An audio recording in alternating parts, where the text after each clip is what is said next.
Now scream queen with a million smiles. Catching all the love from around the world. Whoa.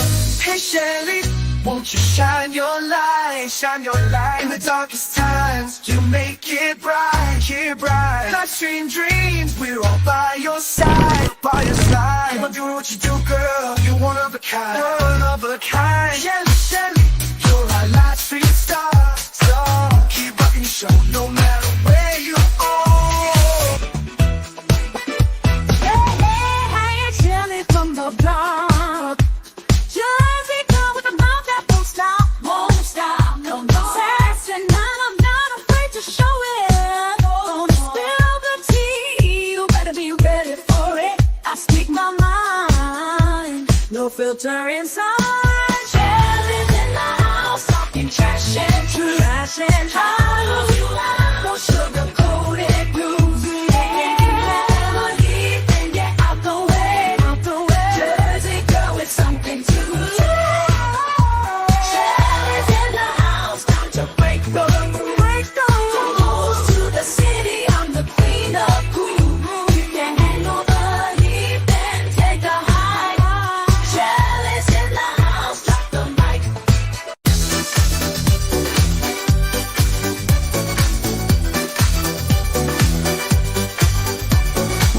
Hey, Shelly in the house tonight. Living it up, feeling so right. Yeah. New Jersey girl, she's got that style. Live stream queen with a million smiles. And she know the love from around the world. Hey Shelly, won't you shine your light? It's time to make it right. Live stream dreams with a wayside. You're one of a kind. Shelly, Shelly, you're a live stream star. Keep rocking the show no matter where you are. Yeah.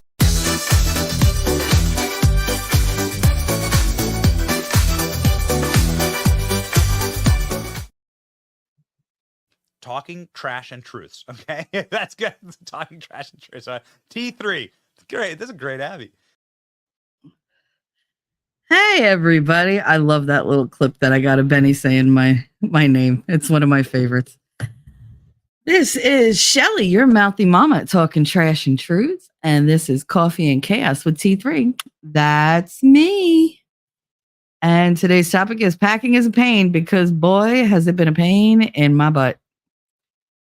Today's stream won't be overly long because, again, got to get right back to it. I'm trying to get out of here well before the end of August.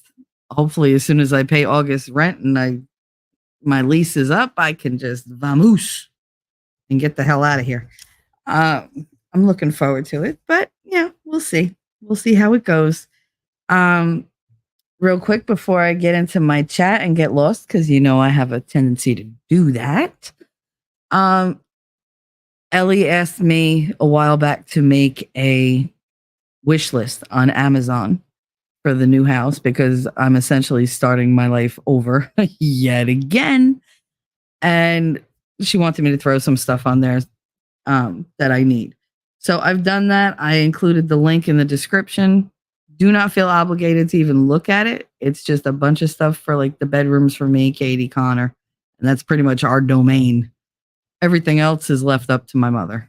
So you don't have to click the link. You don't have to buy anything. You don't have to send anything except prayers because unfortunately, Pennsylvania doesn't have a free felony kind of thing.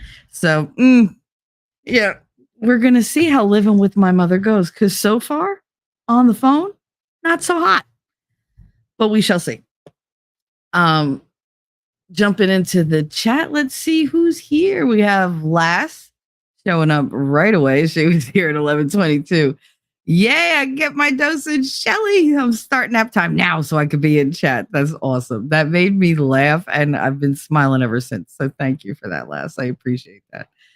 She said, well, starting the nap time routine, so hopefully I'll make it on time. Girl, we'll be here a little while, so no biggie.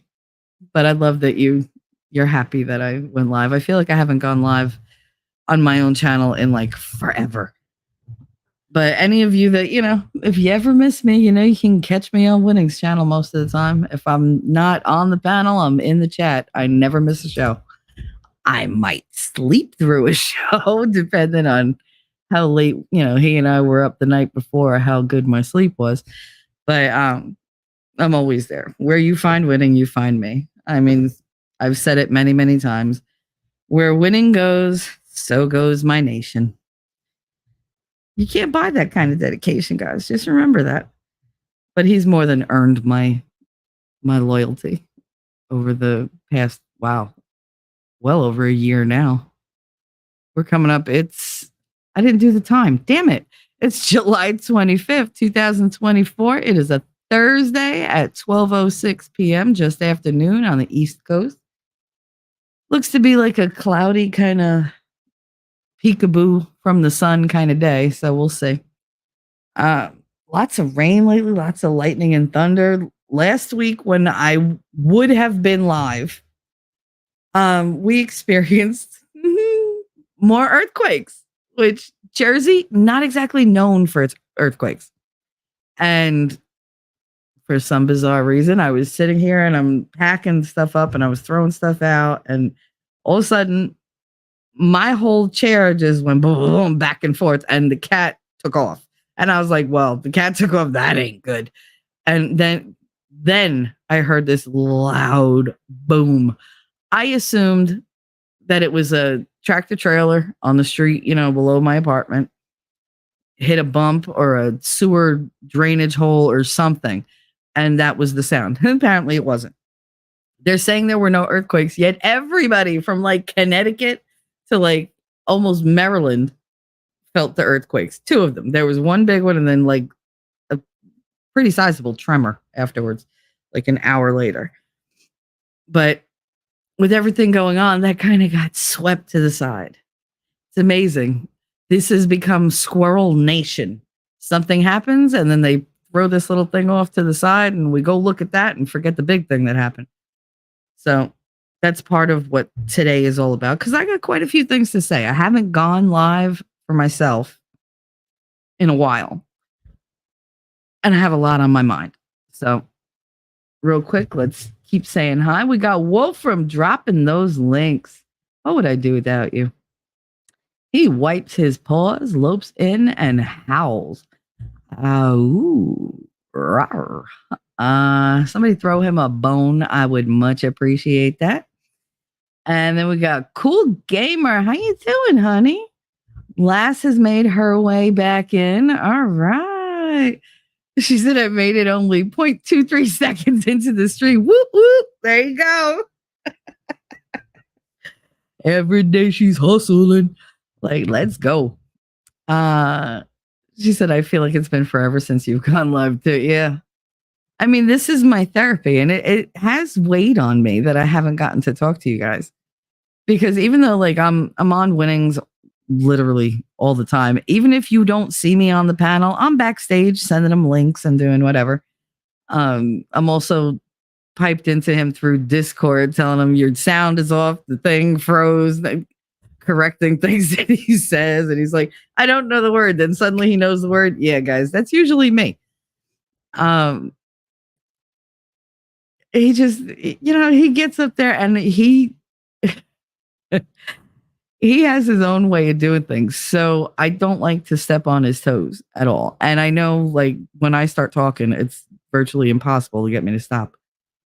But he knows he's got to cut me off. So if you ever like hear him cut me off, he's not being rude. He just knows you got to put a pin in it, because this bitch will go on forever.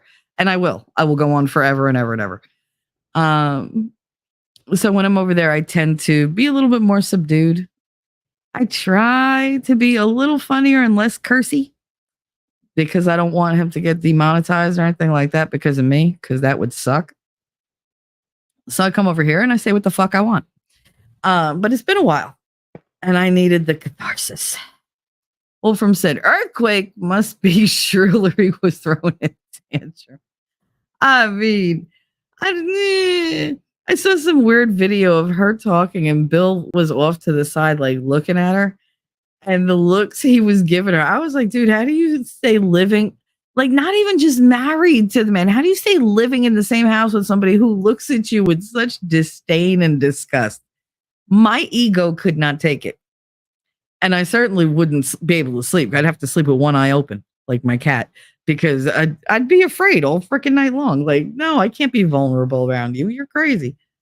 I think they feel that way about each other. Maybe the crazy cancels each other out. I don't know. But I would hate to be a part of that household.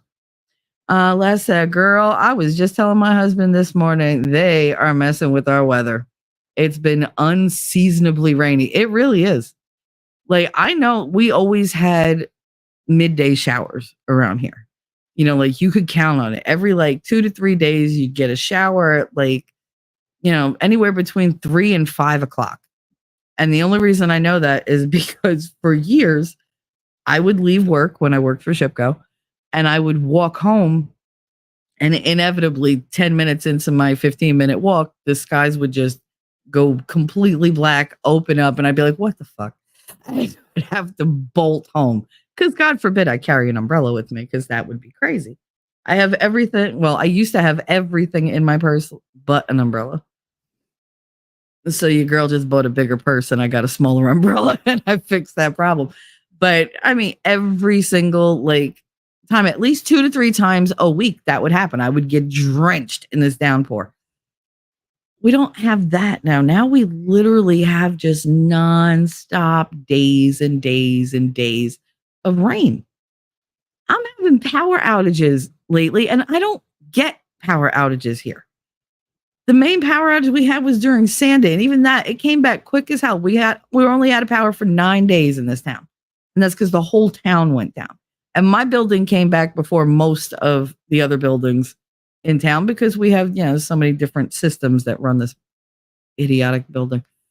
But my section of town got power back first, and then it kind of like trickled down the hill to where my mother lives, and then to the projects because the rich people tend to live up where I live. I'm not rich. I'm just unfortunately surrounded by them. And then it would go to like the middle income and then to the low income because that's the way Hoboken works. Everything rolls down the damn hill. And I remember, you know, the power being out and coming back. But other than that, I think I've lost power 3 times for a couple minutes in the 20 years that I've lived in this building. And lately, I'll be in the middle of doing something. All of a sudden, it just flickers, goes out for 10 seconds, comes back, and is like, screw you. But why? Like, is it the rain? Is it the lightning? Is it the infrastructure? Like, what's going on? It just all seems very weird to me. I know Winning would want to like choke me out for this because conspiracies, but there is an uptick in the amount of rain, the frequency of the rain, and the severity of the storms. I mean, we always had lightning and thunder, and I used to love watching, and I still do. But the fact that it shakes my whole building is like, that's a little troubling because it never did that before. But yeah, it is. It's super suspicious. Les said last year, part of the country had historic levels of rain for the 2nd year in a row. Like in a century levels. Yeah, no, I absolutely agree. She goes, it's super sus, super sus. But there's so much going on in the world that's super sus. And we're going to dive into that a little bit today. Because I feel like we are currently, as a nation, in the most horrific, abusive, narcissistic relationship of our lives. And they're trying to make us victims, and instead we're going to be the victors, as Les likes to say. Ellie, fine. I'm here just doing chores. Ah, you're here. I'm glad you're here. See, I posted the wish list. I don't want to hear it. I kept my promise. I'm not doing it again. But I did post it. But like the scroll bar says, you guys being here, that's more than enough for me. I love it when you just show up and talk to me, and it just makes my day. You really do put a lot more oomph, you know. How'd my grandmother used to say, you put more hitch in my giddy up. Like that's just how it is. I rely on you guys for energy and for good feelings and to just pull me out of whatever bad place I'm in. And I've been in a bad place for a while. I think it's the stagnation. It's that existing in limbo. You know, when you're leaving one place, but you haven't made the transition to the next. So you're just kind of like, hurry up and wait. That's where I'm at. And I'm not a patient person. I'm patient with children. I'm patient with animals. With life, not so much. Patience is not one of my virtues at all. And I have quite a few virtues, but patience ain't one of them. Last said, like they, quote unquote, they are flooding our farms and it's all over the country. Yep. They're flooding your farmlands. They're taking away your cattle. They're, poisoning your children and you through the water, through the food. It's like a full-on attack by the people who are supposed to, be put in place to protect us as a nation. I mean, how different is that than having the most narcissistic, abusive parents on the planet? There's no difference. And we're going to get into that.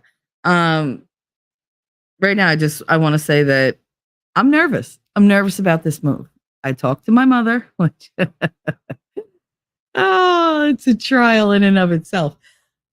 But she hasn't been calling me or texting me. So I've been in the dark for like the past 2-3 weeks. I've had little tidbits and conversations here and there, but I don't have a full layout. And my mother knows me. I require details. I need feedback. I need to know what's going on. I need to know, what color scheme is this room? Did you unpack this? Did you find this? Do we need that? What do I have to do? What can I do? Give me something to do. She won't give me anything to do, and it's driving me nuts. She was like, get the Wi-Fi fine. I ordered the Wi-Fi. I had them go. I had it sent to them. I had my mother and her husband set it up. Everything works great. They sent me the bill. I paid the bill because that's one of my duties, is to pay the cable/internet bill, even though we're not getting cable, which I had to fight my mother about. She's stuck in that cable mentality. It's like, bitch, just go on YouTube. Just watch whatever you want on YouTube. Leave me alone. But we went through this whole thing and she was like, well, you pay the bill. And I was like, all right. She was like, that's your responsibility. Okay, cool. You gave me something to do that I can do. I feel useful. I pay the bill. It was like $130 because of setup and the machinery and whatever that they had to send. And she sends me a text. My husband's upset that you paid the bill because you're not living here yet. So he made me send you the money. So you gave me a job, a responsibility. I met that responsibility and then you took it away and undid it. That's not good for my brain. It's just not. If I do something, let me do it and then leave it the fuck alone. Leave it alone. Why do you have to interfere? Okay, great. You sent me the money. Now I feel useless again. But you're not living here, Michelle. No, but my daughter is there. So I feel like I'm mooching. I don't like to mooch. I want to do what I need to do. I don't like when people tell me to do something, then they undo it. And I just kind of look at them like, why do you waste my time like this? Why do you play these games with my head? Stop messing with my emotions. I need to feel useful. And she just ripped it away. And I was like, you know what? Whatever. And so I asked her about the shower, because I told you guys one of the requirements for me moving was a special walk-in shower, because I'm not fucking with tubs. My knees are shot right now. If I'm going to get better, I have to be able to, ambulate more often. And if something's too difficult, I'm going to put it off, which means I'm not going to be moving around and I'm not going to do what I need to do.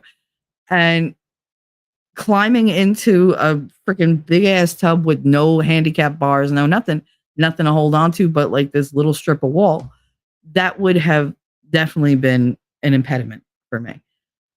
So I wanted a walk-in shower with the bench. It'll help me. It'll help Katie.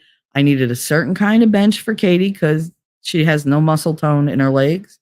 So instead of lowering herself to the seat, she just kind of plops down because she can't control, from standing to sitting. It's just kind of boop, and then she's sitting. But I didn't want her to slide off the bench because, wet bench, you plop your ass down, you're going to slip and slide sometimes. And I don't want to have to be the one to pick her up.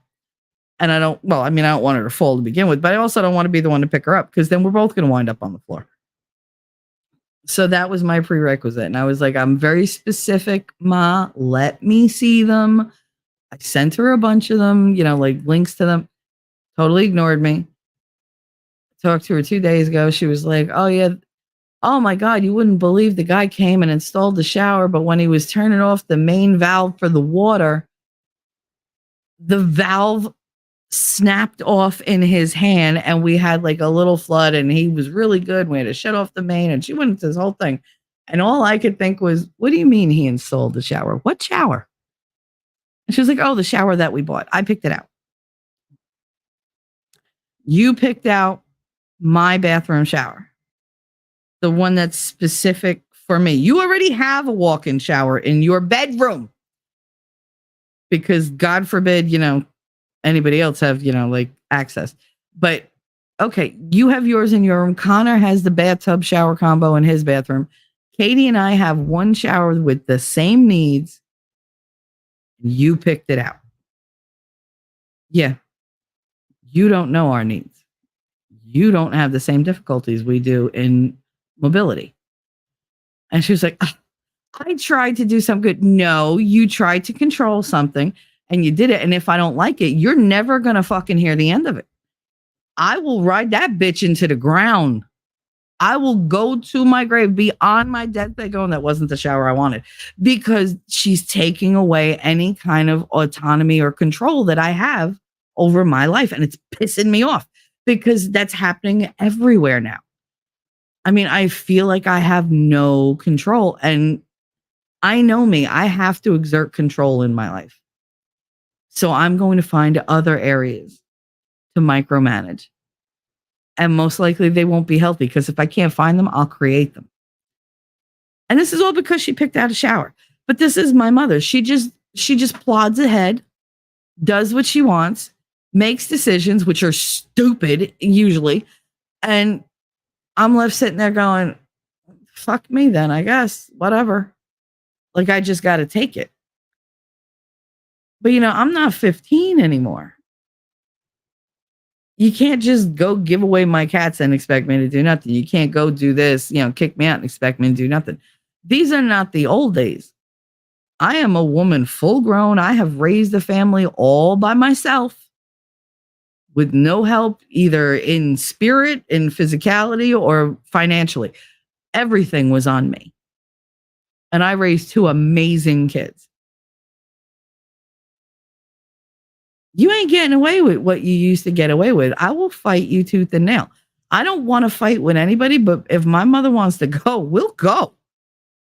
And we'll go hard. And it's just irritating the shit out of me. But then I was like, you know what, Michelle, just take a step back. Think about all your different moves. And I mean, it didn't matter from 13 when daddy died and I had to move back in with my mother to take care of her. I was better. I was stronger. I was more responsible. 16, she threw me out to move her boyfriend in and his kids. Okay, fine. I went to my grandmother's. I was stronger. I was surrounded by, love and support from my grandmother all the time. So I was better. So that was, even though it was a bad experience, it was a good move.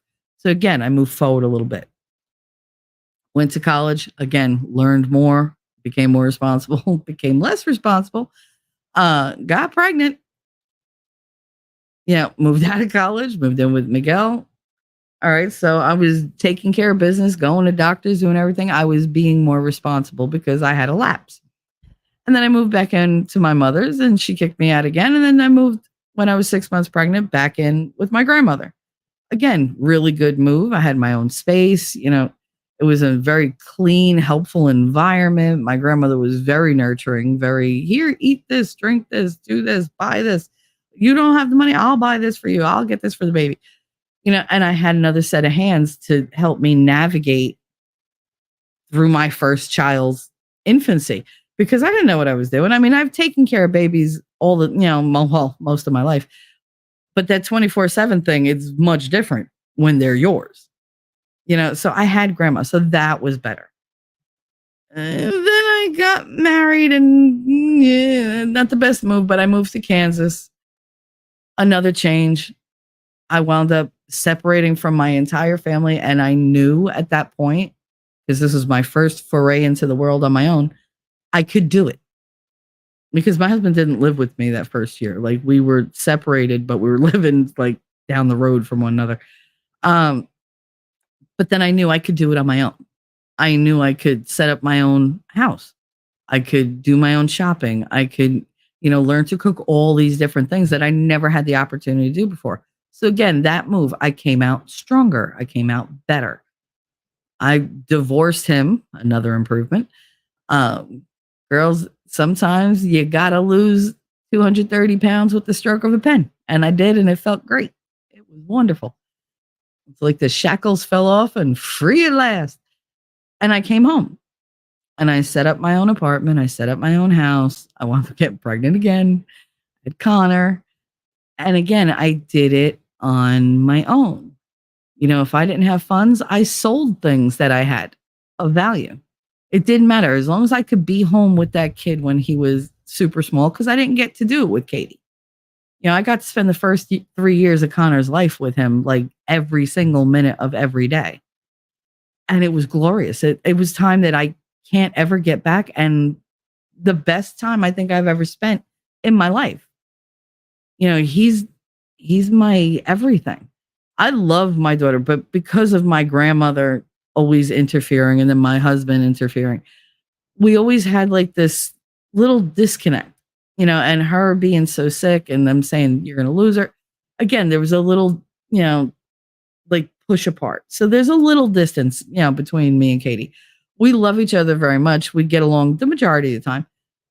I tease her. She teases me. She's very happy. She's a wonderful kid. But I didn't have the closeness with her that I had with Connor. And I was happy to have both experiences, to be honest.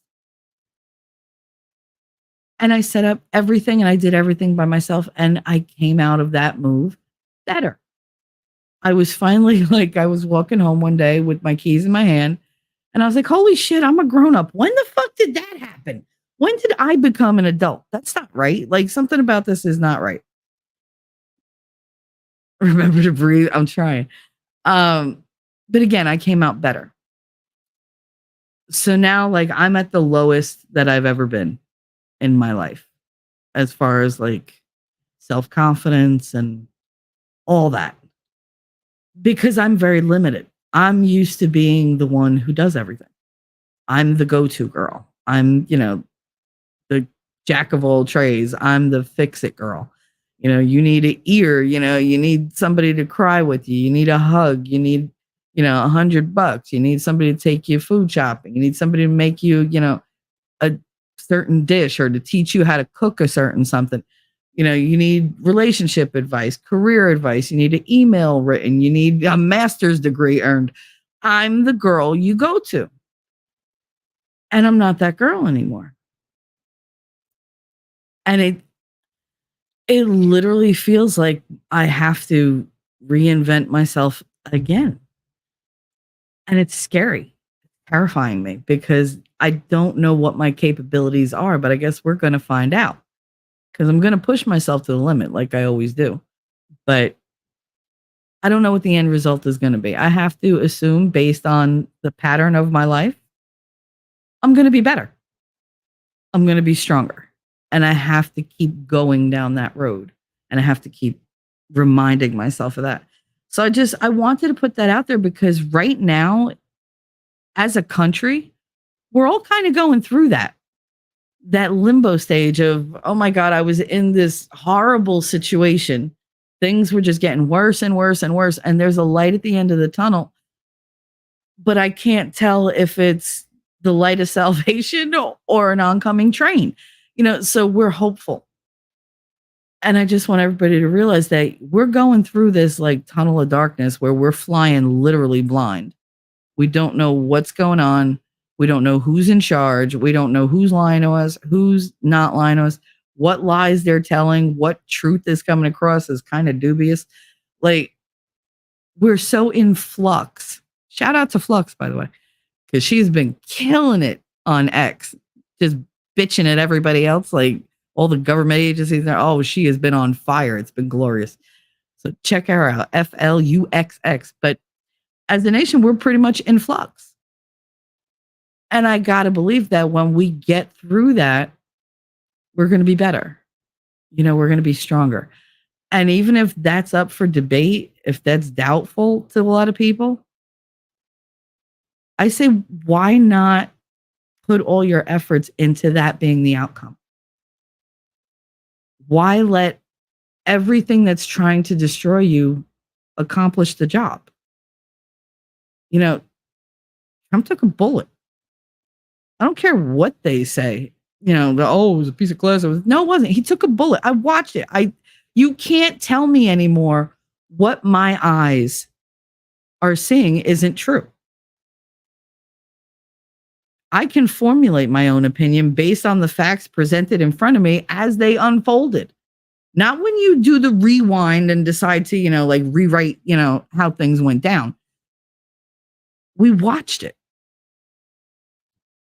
I felt terror for the first time in a long time in my life. And they're trying to tell me that what I saw wasn't real. And that what they're doing now is justified, even though it's not just. And it's hard to live in that type of world and keep the hope alive, to keep going, because you feel so abused. And I just want you guys to realize that, yeah, we're all going to go through these changes, and some of us are feeling it more than others in very detrimental ways, because I see a lot of people getting more depressed. They're getting more, panicked. Just take deep breaths. Ellie gave good advice, deep breaths. And put your faith in the fact that you're going where you were intended to be. And it'll be okay. And I'll go even further than that. Instead of saying it's going to be okay, say it's going to be great. It's going to be great. Because it doesn't matter what goes on a world stage if what you have going on in your heart and in your mind aren't solid. So take care of yourselves. Love yourself, love each other, take care of each other, and have faith that you're going to be great. Everything will work out fine. Better than fine. Because the alternative is unthinkable. And it's unacceptable. I do not accept it. So that's my little preachy moment right there. So let me go back to chat and see where you're at. Because I saw it scrolling and I was like, I had to look away because I was like, these women are going to draw me into this conversation. So let's see. Super sauce. Elephant, I'm here just doing chores. They're flooding the farms. Blah, blah. Oh, where was I? I know I said those. Elephant, personally, I think it's God doing the weather, not the government. I mean, 6 of one, half a dozen of the other. One wouldn't be able to do it without the permissiveness of the other. And I'm not talking about the government's permission. I think everything has a purpose.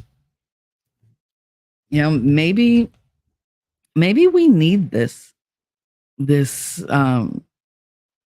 insecurity at this moment, because we tended to keep going with life, just taking every day for granted, taking everyday things for granted, free speech, the ability to, not go to jail for crimes you didn't commit,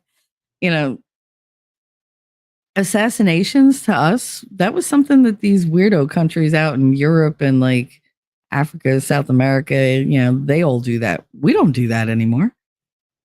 Like, to us, when you think assassination in the United States, I'm pretty sure the first thing you think of is Lincoln or JFK or MLK. Like, those are the three that you think of. I mean, I know there were others, but I mean, first thing when you think of, oh, he got shot, I don't think of JFK when I think of assassination real quick. I think of Lincoln. So to me, it's like my first thought is, oh my God, that's like ancient history. Why would they do that again? It's so barbaric and just stupid, because there's so many different things you could do, so many alternatives to go there is a true act of desperation and malice. And I don't like to think of us being in that state. So that was a huge like blow to all of us. But it did make us all kind of go, whoa, like it could have been over like that. That's disconcerting. Everything could have been gone in the blink of an eye. And we would have been absolutely helpless to prevent it.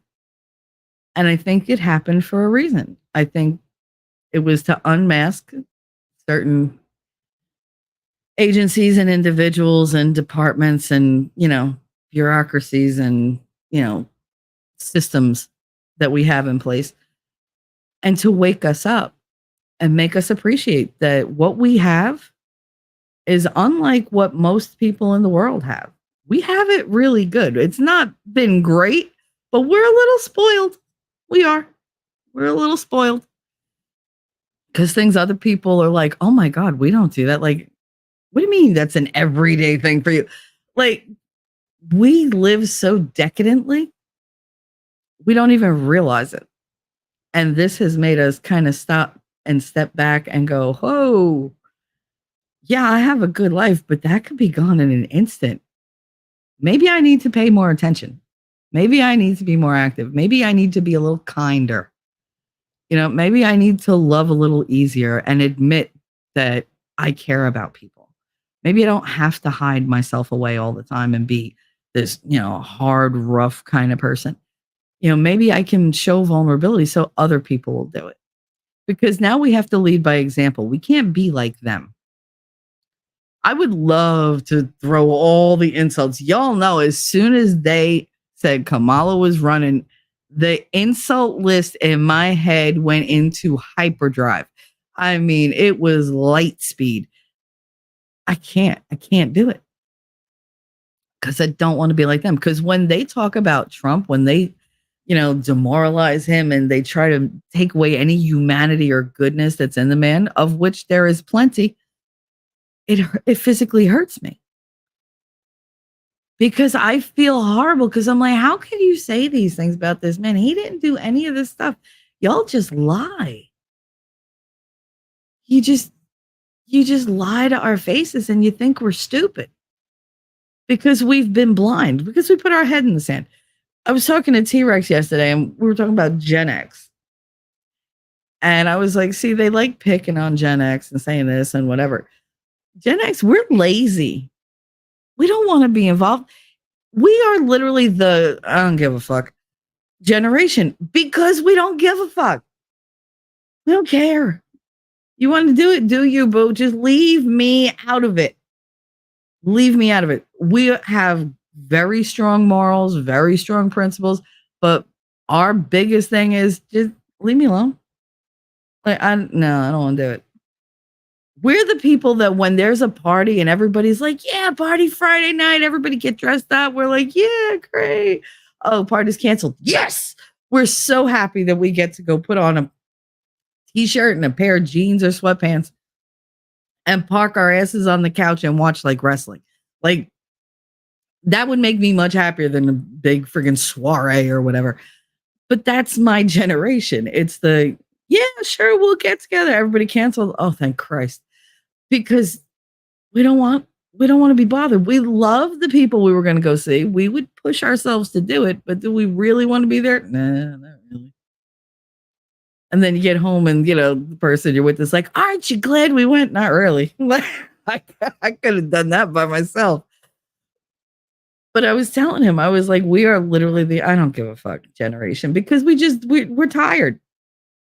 We are freaking tired because we know how to work. We had to work for everything. We've seen every kind of like change in technology. We learned to roll with the punches. We're very resilient and adaptable. And they keep saying, oh, don't fuck with Gen X. They'll come for you. No, we won't. However, if you give us no choice, then we come for you. Then you're sorry. Because this is it. We are a generation who don't shut the fuck up. We don't hold back. We don't care about your feelings. We will tell you everything about you without raising a fist and then go back to eating our pizza. Like, That's pretty much us. I know I'm definitely that way. I will not tell you about you until you piss me off enough to tell you about you. I will ignore you. I will act like you never existed. You'll be dead to me. Like you never had an imprint in my life at all. Because I can do that. I can just close the door, done.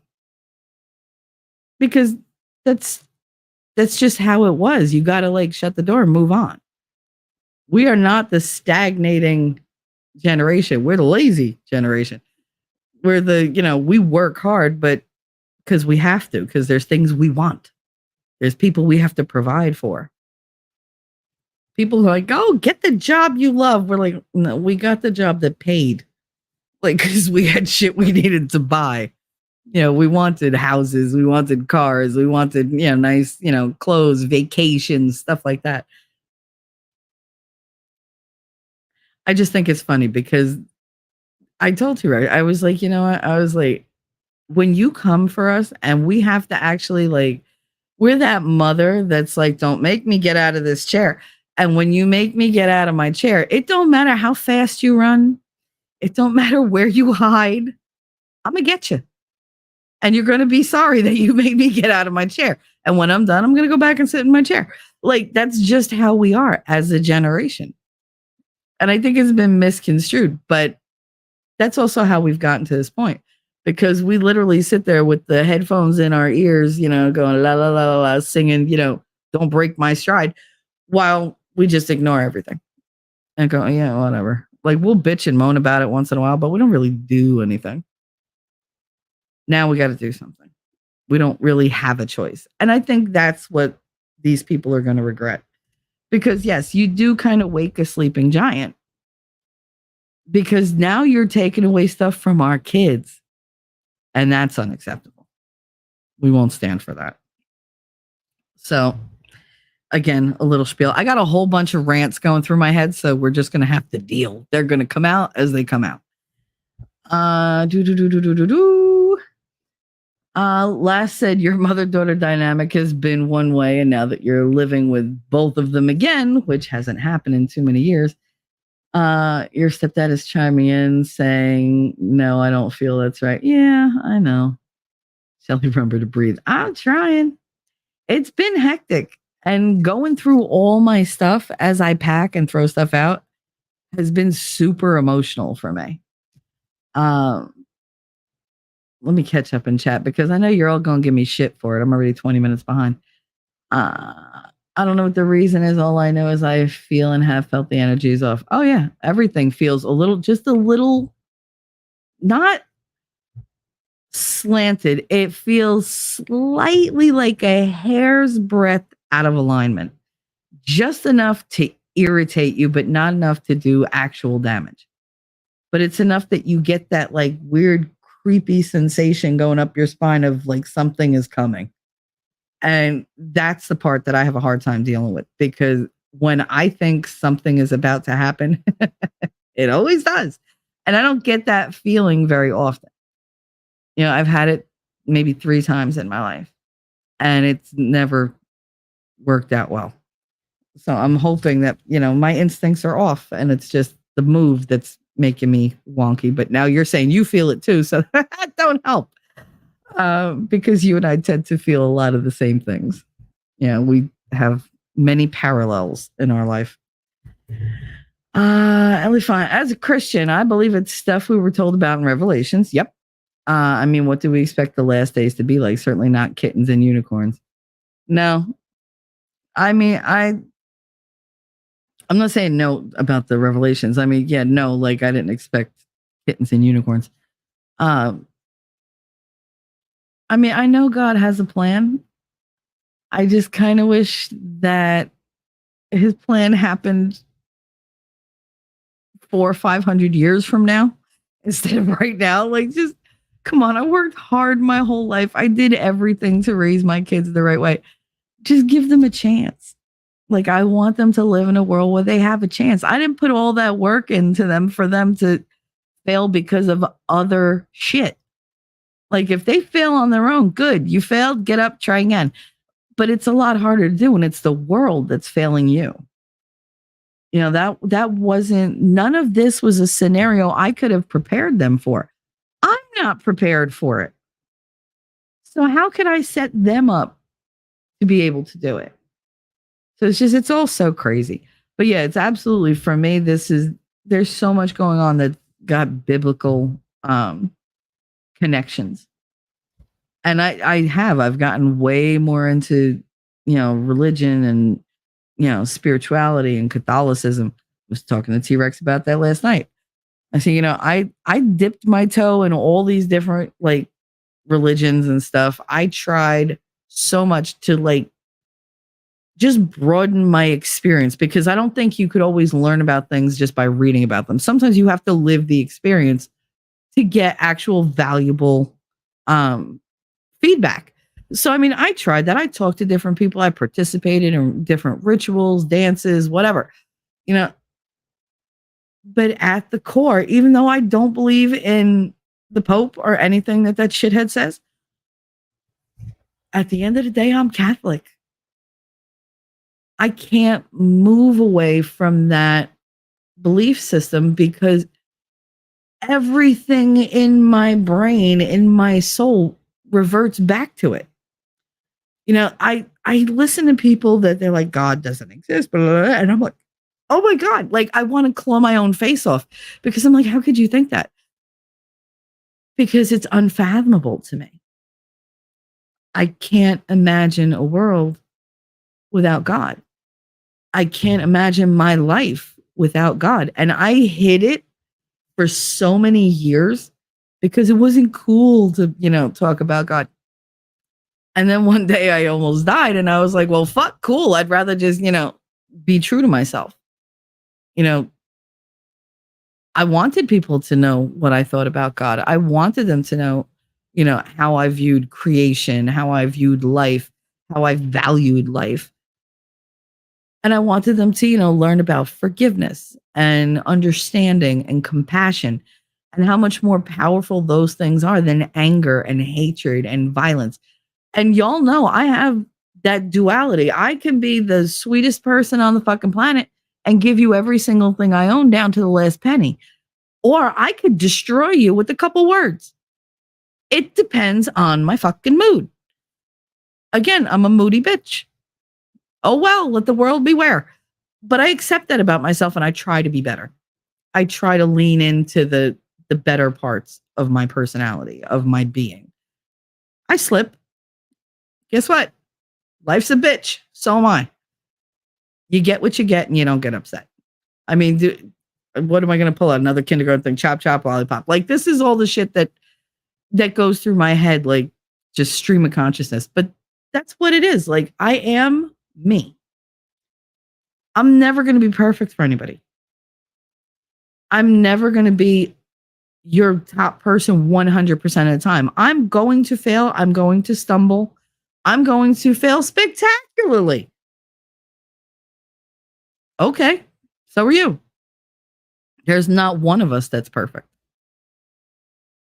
But I do want to do forgiveness more than I want to do retribution. Because I think people, they sort themselves out. When somebody does really nasty to you, you don't have to do nasty back to them. Just let them go about their own way. Either somebody else is going to serve that dish to them, or they're just going to fuck themselves up. Because they're going to run out of people to abuse. They just turn it on themselves. When somebody's going out there being an idiot, just stand back and let them. That's the art of war, man. If they're fucking up, if they're like acting stupid, if they're showing the world their true face, just shut up and let them. I've done that with quite a few people on YouTube in this like whole world, and it's worked out well for me. Because I don't feel like fighting you. I don't want to sink to your level. I can. Shit, I could probably bury you. But I don't want to. And that's the Gen X thing. Like, I could do it. I don't want to. And if you make me, you're going to regret it. Because now you've made me tap into that part of me that I didn't want to. And forcing me to do something I don't want to do is a very dangerous thing to do. You don't want to go there. because I've been quiet forever. So there is an energy reserve stored up for just when you push that bitch button. And it'll be glorious. But I don't want to go there. I want to just forgive and move on.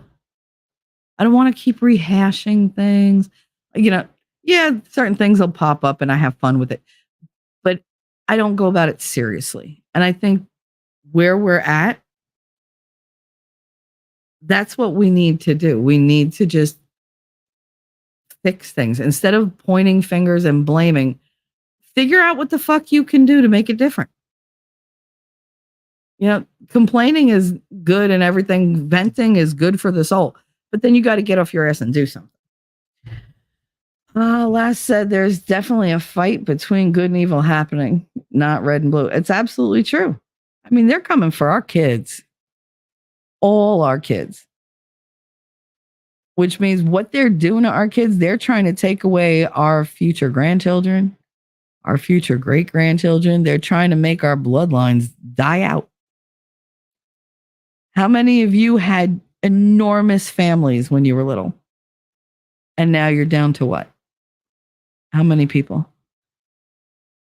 Because they know it takes a village. Your village used to be your family.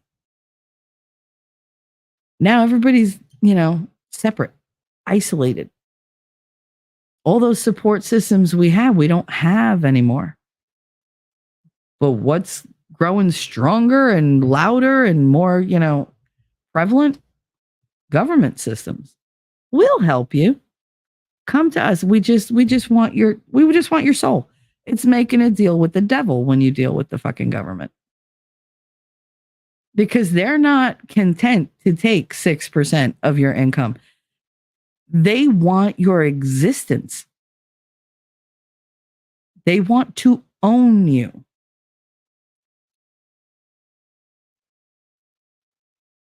It's terrifying to think about.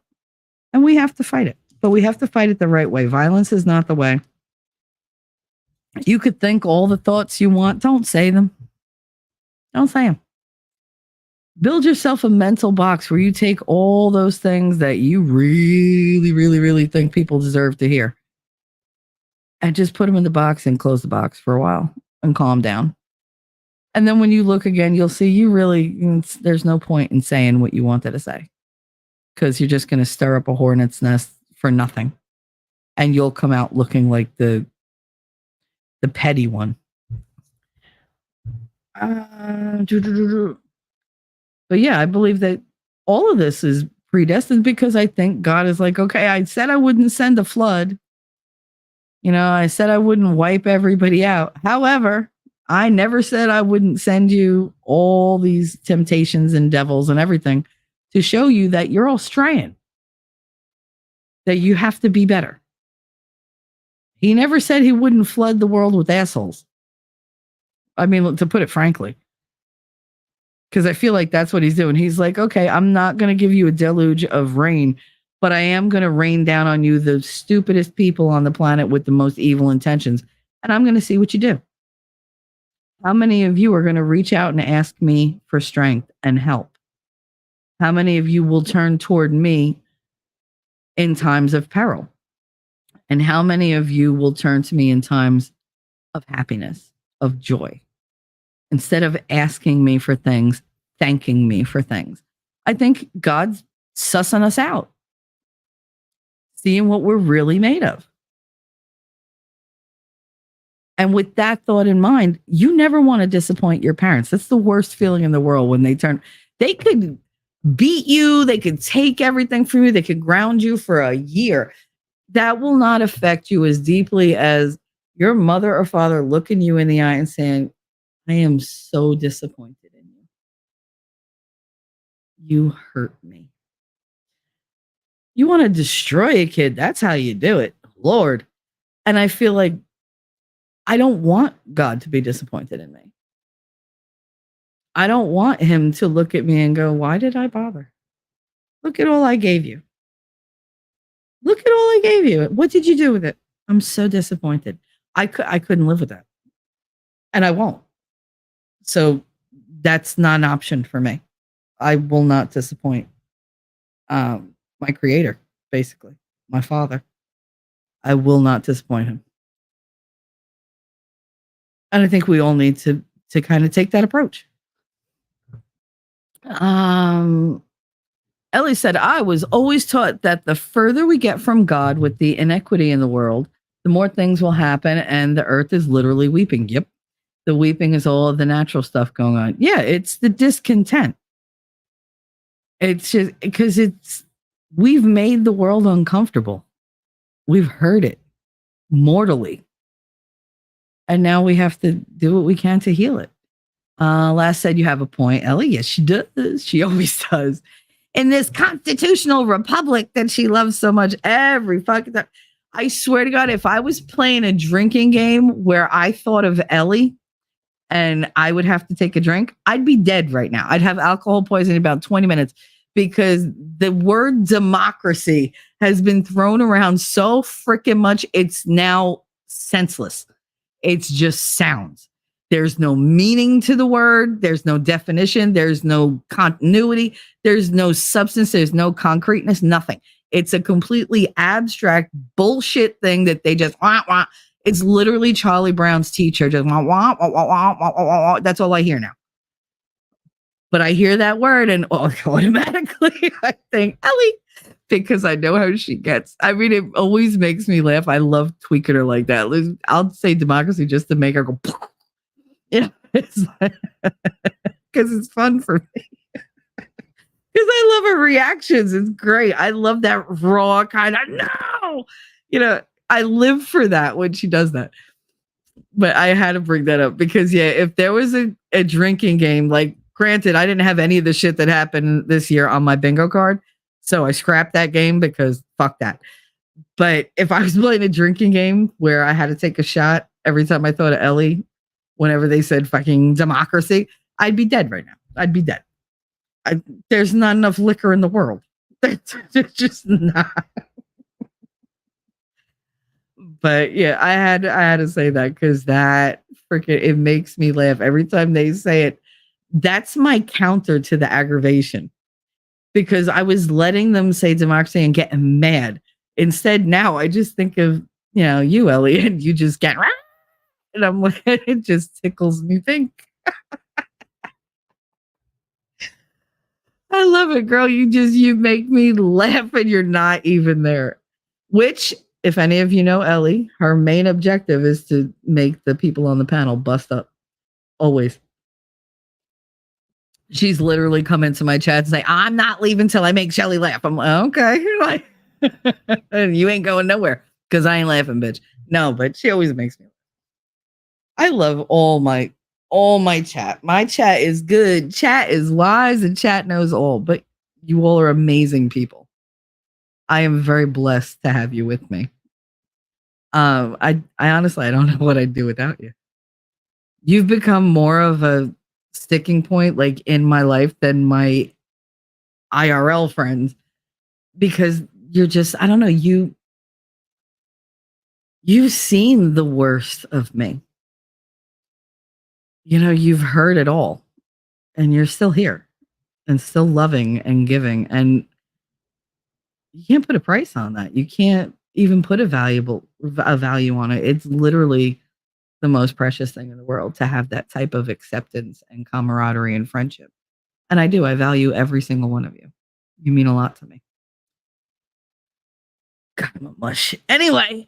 So the earth literally has the makeup of things we don't understand completely, but I believe it is spirit matter. Oh yeah, because God created everything. So there's the touch of divine in everything, which is why God is able to be everywhere in everything, which is why respect should be a basic part of 24/7 life. If you don't respect things, they don't respect you back. And that's a hard pill to swallow. Like that's a hard lesson to learn. That what you put out, you get back, tenfold usually. But you have to respect the world because if it turns on you, you're fucked. We could pretend to be masters of the universe all day long. playing these political games or whatever. If the earth says you're fucked, you're fucked. There's nothing we can do to stop that. And I think that's part of why it does ring, because those are reminders of y'all are little. Only takes one big storm and y'all are gone.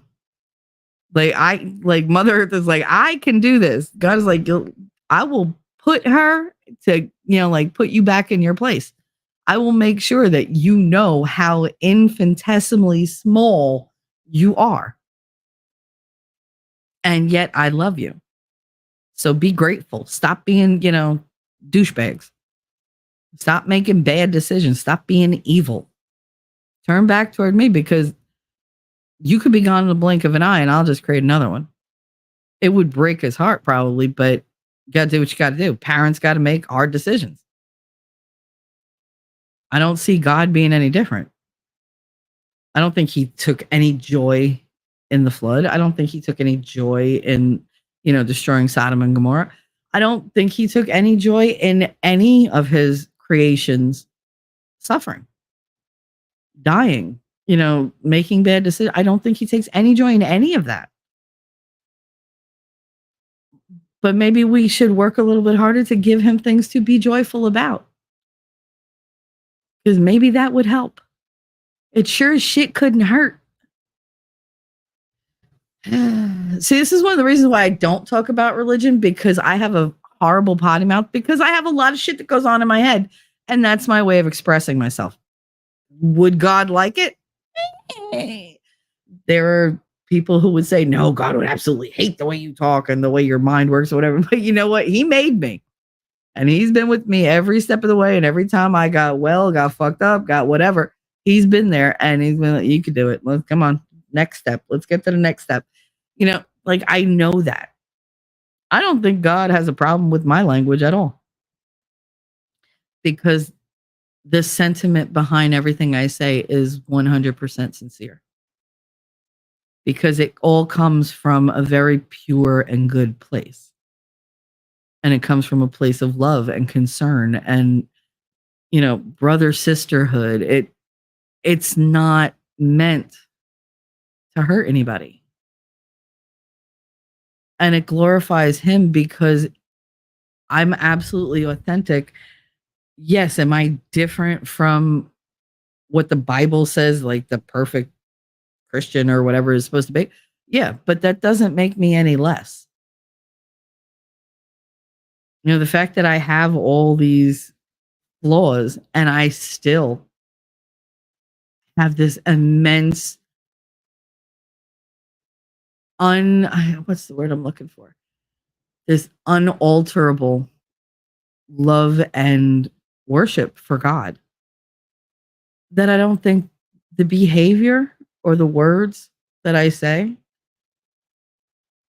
matter when it comes to like cursing and stuff like that. I just think that's part of my personality. And, as parents, your kids have quirks. The world might not like them, but to you, they're just quirks and you love them anyway. And that's the way I feel with my relationship with God. But it does make people think they can judge me based on what I say. You can't talk about religion. You say fuck all the time. You make dick jokes. Like you had 2 babies out of wedlock. And so the fuck what? Those are your moralistic rules that you're putting on me. Me and God, we cool as hell. I love him. He loves me. I love Jesus. Jesus loves me. I believe in Mary. I believe in Saint, like Anthony, who, by the way, Saint Anthony, if you listen, and you always are, on point you've been lately. Because I have lost more shit in the last 3 weeks than you can fathom. My son came out. He couldn't find his phone for hours. Hours. Wouldn't tell me.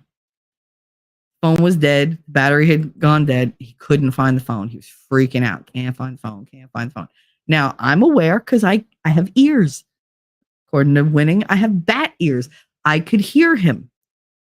But I was like, I'm not going to ask what's going on. First of all, I don't want to fucking know. Deal with it yourself. You're almost 18 years old. You can find a goddamn thing.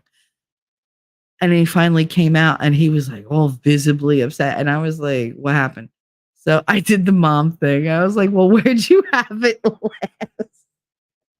And he looked at me, he was like, because he knew the meme I was talking about, like the whole skit I was talking about. He was like, really? I was like, maybe if you retrace your steps. He was like, fucking hell, ma. I was like, all right, tell me where you look. So he told me all the places. So then I mentioned a whole bunch of places where I thought his phone might be. He was like, no, I looked there. I said, okay, so you've literally combed through your entire bedroom. Yes. Okay. I said, I'm going to pray to St. Anthony. He was like, whatever. And like, he laughed. He was like, make sure you tell him to hurry up because, I need my phone. And I was like, yeah, I'll be sure to get on that and tell the saint to hurry up. But all right. And he didn't even go to the room yet. I was like turning and I said the sign of the cross. And I said my usual prayer to St. Anthony. I said, St. Anthony, how you doing? It's me. I know you're busy. This is not super urgent. Connor lost his phone because Connor is Connor. If you could please send somebody to find it and tell him where it is, basically like put it right in front of him, that would be very much appreciated. If you don't have time right now, later is fine. I thank you for your listening. I love you. In the name of the Father, Son, Holy Spirit. Amen. Connor looked at me. He was like, really? That's your prayer? I was like, go look for your damn phone. He walked down the hallway into the bedroom and said, son of a bitch. I said, found your phone? He was like, how do you do that? I was like, that's not me. That's St. Anthony. I don't know what you're talking about. He was like, I looked out and there it was. He was like, I looked there like 10 times. It was not there. So how did it? He literally just walked into the room and yelled out, son of a bitch. And he was like, why does it only work for you? I was like, because I don't demand shit. I ask them for help. When you ask someone to help you, you're likely to get a more favorable response because people want to help others. The saints are no different. But when you demand or you order somebody to do something, they buck underneath that kind of authority. Like they don't tell me what to do. I'm my own person. But when you ask, they're like, oh, that person needs help. I would love to do that for them. And they do it and they don't think about it anymore. They just do it. It's the people that offer help that constantly need to say, well, remember I helped you. Remember I was on your side. Remember I was there for you. That's not somebody that I have a lot of faith in. Because if I have to thank you repeatedly over and over and over, if you constantly need that pat on the back, then you didn't do shit for me. You did it for you. You did it for you because you need the accolades. You need the pat on the back. You need to feel like you achieved something. If you're going to do it for me, you do it and you just let it go the same way I do for most people. I'll do. And half the time they don't even know that I've done it. I do it all the time. I'm so sneaky when it comes to helping people because I don't want them to feel indebted to me. I just want to do it and make their lives better. And that's what makes me happy. But yeah, so he found his phone, literally walked in the room. It was such a Dean Winchester moment. Son of a bitch. I was like, I was so proud because we've been watching Supernatural while we're packing. So he's like getting into it. I already like got him to watch like half a dozen Mel Brooks movies, which Blazing Saddles is his favorite, but he was like, that's a messed up movie. He says, I remind him of Madeline Kahn when she sings I'm Tired. Ain't that a bitch? I really want Winning to like do a reface of that one with me in it because he was like, you even look like her a little bit. He's like, I don't think it would take much. That was his idea. He was like, can you get Winning to like do a skit like with your face on her body? I was like, really? He was like, I just want to see. He was like, you don't have to use it. He was like, because copyright, because he knows, because he listens to me bitch and moan. He was like, just get him to do it. He was like, because I don't think it would be that big a difference. I don't think it would be. I was like, great, thanks. I was like, I'll make sure to tell him. I told him, but he didn't do it. So, sorry, but he's been busy.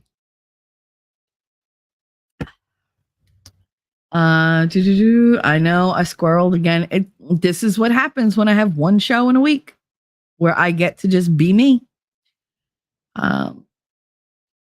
Okay, so we did the natural stuff. You have a point. The earthly made up things. I'm trying to catch up. StreamYard has this thing where it likes to jump back and forth in my chat, and it drives me crazy. This was all by design. At least we were told what would happen and to watch for the signs. But in context and application, I think we forget that this is supposed to happen. Yeah, I mean, everything, it's cyclical. You know, the same way abuse is, there's a cycle of abuse, there's just a cycle of life. You know, the wheel keeps turning. And people forget that. They tend to, that's why depression is such a huge thing, because we've forgotten that what goes up must come down.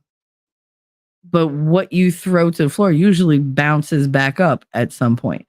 So, you know, like in some way, even if it's just infinitesimally, but it does bounce. Nothing is worse than the state of inertia. And so as humans, we only enter the state of inertia when we pass from one life to another. And it's just our body that's stuck in inertia. Our soul continues to thrive and go on and, you know, just, I guess, circumnavigate the world, the universe. But I lost my train of thought. I know I had it. It was there. It was. But yeah, no, like the cycle events, like everything is supposed to happen. I mean, it's going to keep going around. And I try to think of that when I'm at my lowest and I feel like nothing's ever going to be good again. And I remind myself, we've been here before, Shell. We have been in this like pit of despair. We have had these dark thoughts. We have been inconsolable. Remember, you've been there and then you left it. You know, you got through it. Things got better. They got worse. They got better. They got worse. I mean, that's the roller coaster of life. You know, it's full of ups and downs. We're doing tilt-a-whirl here. Right now, I feel like I'm on that old amusement park ride. Do you guys remember? And I'm talking to like basically my generation and older. There's that amusement park ride that spun like a centrifuge, right? And you stood on the outsides of the circle, like up against a gate or whatever the hell some were metal, some were just, you know, some were these weird kind of like half moons that held your body in or whatever. But we didn't have like seatbelts. We didn't have restraints. We had a bar on each side of your body that you held onto. And the thing spun and gravity pulled you out. Like the force pulled you out and you were stuck to that thing until it stopped. And then you all just kind of collapsed onto the floor. That's what I feel like life is like now. Like I'm literally just standing there holding on to these two bars for life. No restraints, no seatbelts, no helmet, no knee pads, no safety equipment at all. It's a fucking free-for-all. And I'm just white knuckling it until they hit that damn button so it starts spinning and I could just go, okay, this is out of my control. I just got to ride it out. Just got to ride it out.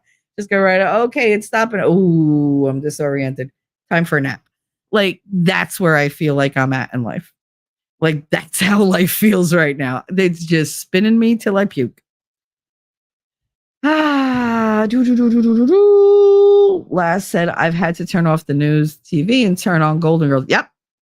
I have watched everything I possibly could other than the news. Because once I start watching the news, I'm just like, ugh. And I'm just there. And like my entire happiness level just plummets. And it just feels like I get overcome with like, you know, despair and hopelessness. And I don't want to be there. So I've been watching so many weird fucking things. I really love Dr. Pol on Disney. I watch that a lot because watching the animals, it just makes me happy. And it's something that I can put on in the background while I'm, you know, like sorting through everything. I've been watching the Hallmark movie channel. I'm not doing emotional, Ellie. No. I don't even want to listen to emotional music. I mean, I mentioned before, Break My Stride. Y'all remember that? That was an awesome little, I know we're going to break my stride. Ain't no one going to slow me down. I know my voice is terrible to take, but whatever.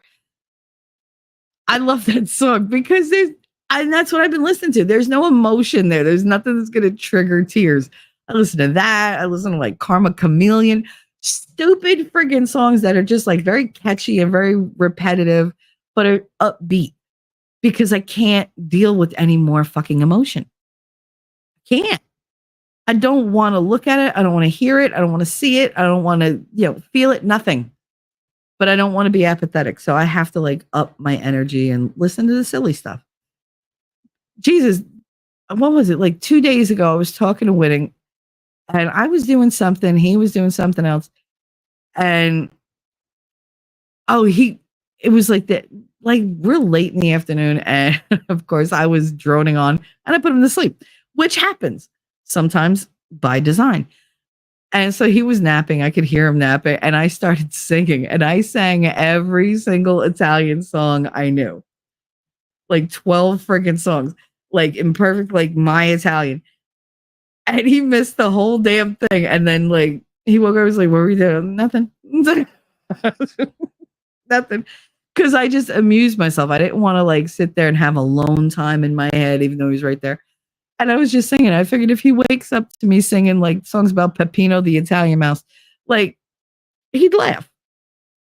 So that was what I did the other day. But I've been doing that more and more. I sing all the time. Yesterday, what the hell song was I singing? I had it stuck in my head. Oh, Slip Sliding Away. Dear God, that song would not get out of my head. I watched the video. I listened to the song. Nope. It was just there. And that's all I sang all day long.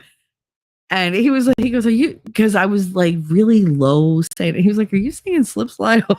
I was like, yeah. He's like, I can't even hear you, but I guessed it. I was like, yeah, you sure did. He's good at that. The only time he ever reacted with like, was when I was singing Zippity Doo Dah. He was like, Zippity Doo Dah, really? Because it was just, I don't know, it just popped into my head and I just started singing it. But he was highly offended by it. It's always a good day when I can get him to break character and be like, just, it makes me happy. Alrighty, here we go. Inya Mers. Hi, honey. My Inya out you all around you. You're a all seasons kind of girl. I love you, girl. How you feeling? You better? I know you've had a couple rough days. I did reach out to you on Discord. You didn't reach back, so mean. But it's okay. I hope you're okay. I hope all you are okay. I know it's a little condescending, but you're my babies. Like, and I'm Mama Bear all the way. So I don't care if you're older than me. The only one who's not one of my babies is Rabbit because she won't let me. It's because I'm one of her babies. So it works out. But yeah, I do. I'm very protective of you guys. And it hurts me when you're hurting. I know I don't reach out a lot. I don't talk about it a lot, but it does. It bothers me. And that doesn't mean stop telling me. I mean, I want to know. But I do. I think about you guys more than you think.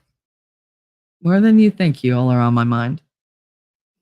And Winning and I, we have quite a few conversations about all of you, about what you add to the chat, to the experience, how much we care about you, how much we appreciate you, and how basically you guys are the only reason that we keep doing what we do. Because there's no rewards out there for us that we're saying. We don't have, like Ricada Law numbers of old, and we don't have, that high popularity or whatever. And for me, that's fine. It bothers him because he doesn't get his message to as many people as he wants to, because he's trying to, he's trying to make the world save itself.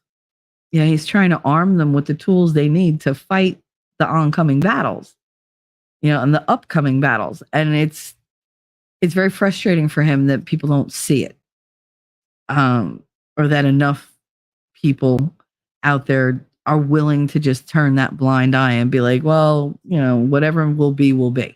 Like, that's not good enough for him. And it's very frustrating because he wants to do good. A lot of people dislike him for stupid reasons, for reasons that aren't valid. Because they can't let go of the past, or they can't let go of some joke he said. And it's just like, whatever, grow up. Like, everybody wants to be forgiven, but they don't want to forgive anybody else. He's a damn good man. He's got a great heart. He's got a phenomenal mind. He's an amazing father. And he's the best friend I could ever hope for. So when people kind of like brush him off, it pisses me off a lot. Because he's got a lot to offer. It's just, he wants to offer it to more people so that they continue and they spread that on. And it just kind of goes out like a spider web, and becomes this beautiful thing that's going to catch all the bad stuff and deal with it. You got nowhere to go because we're calling you onto the carpet. We're putting your feet to the fire. And it bothers him that it doesn't get out like that because, YouTube is asshole. And that's why, like, I do tend to spend more time supporting him over there than I do just hanging out over here, because what I'm going through isn't dire. When it is, I show up and I tell you, I need you. I need you. But for him, it's everything for him. It's his kid's future. He doesn't give a fuck about him. He's lived his life. He lived a good life. He did all the stupid things when you're supposed to. He did the smart things when you're supposed to. But he worries about his kids, same as I do. Like, we want the world to be better for them. And it frustrates him that it's so slow going. It's like one step forward, 18 steps back. And it's not because of his failures. It's because of the failures of the systems that he has to participate in. And it bothers me. It does. It hurts me a lot. But we do talk about you guys, and you have no idea the impact y'all have. How much we appreciate you being there and not just showing up, but talking. Because we don't just want to hear ourselves. We want to hear from you. We want your input. We want your opinion. We want your stories.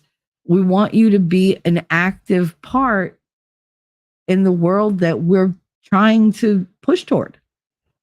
To say that you're going to be a participant in the fight is one thing, but we want you to participate in life, and we want that life to be part of ours. We want them connected.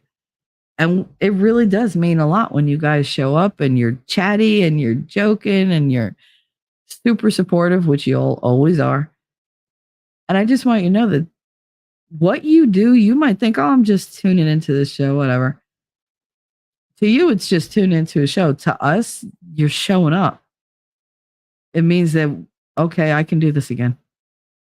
No matter what my numbers look like, I can do this again. I will do this again for that person. Because they showed up, because they count, because you have value and you add value to what we do just by being yourselves. So I just wanted y'all to walk away knowing that, because as we've seen, life is short. Anything can happen. And I never want you guys to walk away from here going, yeah, she didn't really like us. I love y'all. That's not facetious in any way. You mean a lot to me. And you mean a lot to winning. So I just want you to walk away knowing that you guys have an impact, whether you know it or not. A very substantial one. And that includes you, Miss Enya. So when you're feeling down, you can reach out. And if you don't want to reach out, just remember, you are important to the people in your life. In real life, in 3D life, I should say, in a parasocial life, whatever, you are important just as you are. You don't have to be perfect. Hell, we prefer you to be flawed because we're all flawed. We could all be fucked up together and keep getting better. That's all. Just keep getting better. Doesn't have to be extreme. Just a teeny tiny thing gets better. Still a move in the right direction. And if you backslide, well, it happens to everybody. Pick yourself up, start again. Last I was watching Golden Girls last night to try to go to sleep. I watched the Senate hearings to go to sleep. They're very soothing. I don't watch these. I watched like ones from like a couple months ago. This way it's something that's not going to aggravate me to where I'm awake. But I just listen to them drone on and on and on, and it knocks me right the fuck out. Raise your vibration by being thankful. I mean, I'm always up for a good vibration. Here's an interesting experiment, Ellie said. When you pray, just do a prayer of thanks. Thank God for everything. I do that. I do that a lot. Lass is on board with that. I mean, that's the way to be. Because nobody likes an ungrateful child. That's every parent's worst scenario on a personal level, is when you do everything for your kid and they are so fucking ungrateful for it. Like, you just put all your energy into this. You pulled off the impossible and you don't even get like a thank you. And it's just, it destroys you. Oh, that's right. Wolfram Reagan too. And I was alive for that one. But see, it doesn't even like, the difference between them shooting at Trump and them shooting at the others is so stark of a difference that it takes it to a whole other level. Because yes, I watched the whole thing with Reagan on TV, but it wasn't nearly as out in the open and obvious. Like, we learned that he had complications later. You know, yeah, there was a whole melee and craziness, but you didn't see the injury. You didn't see the devastation it caused. You heard about it later. And God only knows how much of that was true that they told us. But with Trump, like, this was not, you know, John Wilkes Booth, a story about an actor dude who was disgruntled and went to Ford's Theater and shot Lincoln in the back of the head. Like, that's a story. Yes, it happened, but it's still a story. We weren't there. It's not on film. We can't watch it. We can watch people reenact it, but that's not the same. Teddy Roosevelt, we know the story. He put his 50-page speech in his, pocket, in his breast pocket of his coat, and got shot. And the speech like slowed it down, but still got shot. And then he went on and did his speech because he was a badass. Again, a story. Reagan, we heard the gunshot. We saw the dude when he rushed him. We saw Reagan get thrown into, the car and everything. But we didn't see the injury. Even JFK, we saw it after the fact. We experienced this in real time in 4D right in front of us. And I don't know about you, but that affected me more than anything. I've seen people get shot. I've seen people get shot in real life, like literally 30, 40 feet from me. And it did not affect me as much as that did. Because this wasn't just one life. This was an entire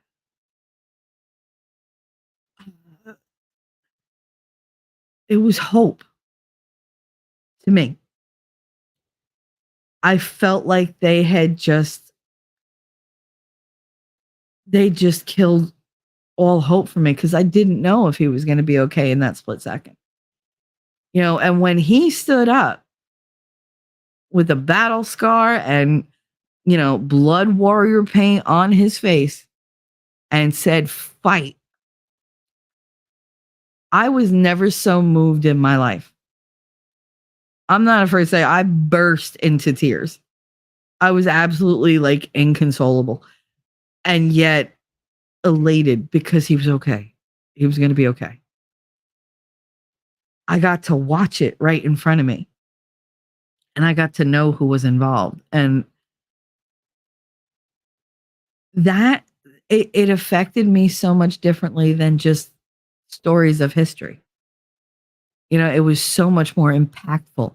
And the fact that now they're trying to go on to other subjects like it didn't matter, like this wasn't an essential moment, like this wasn't the peak of the bullshit we've been leading to.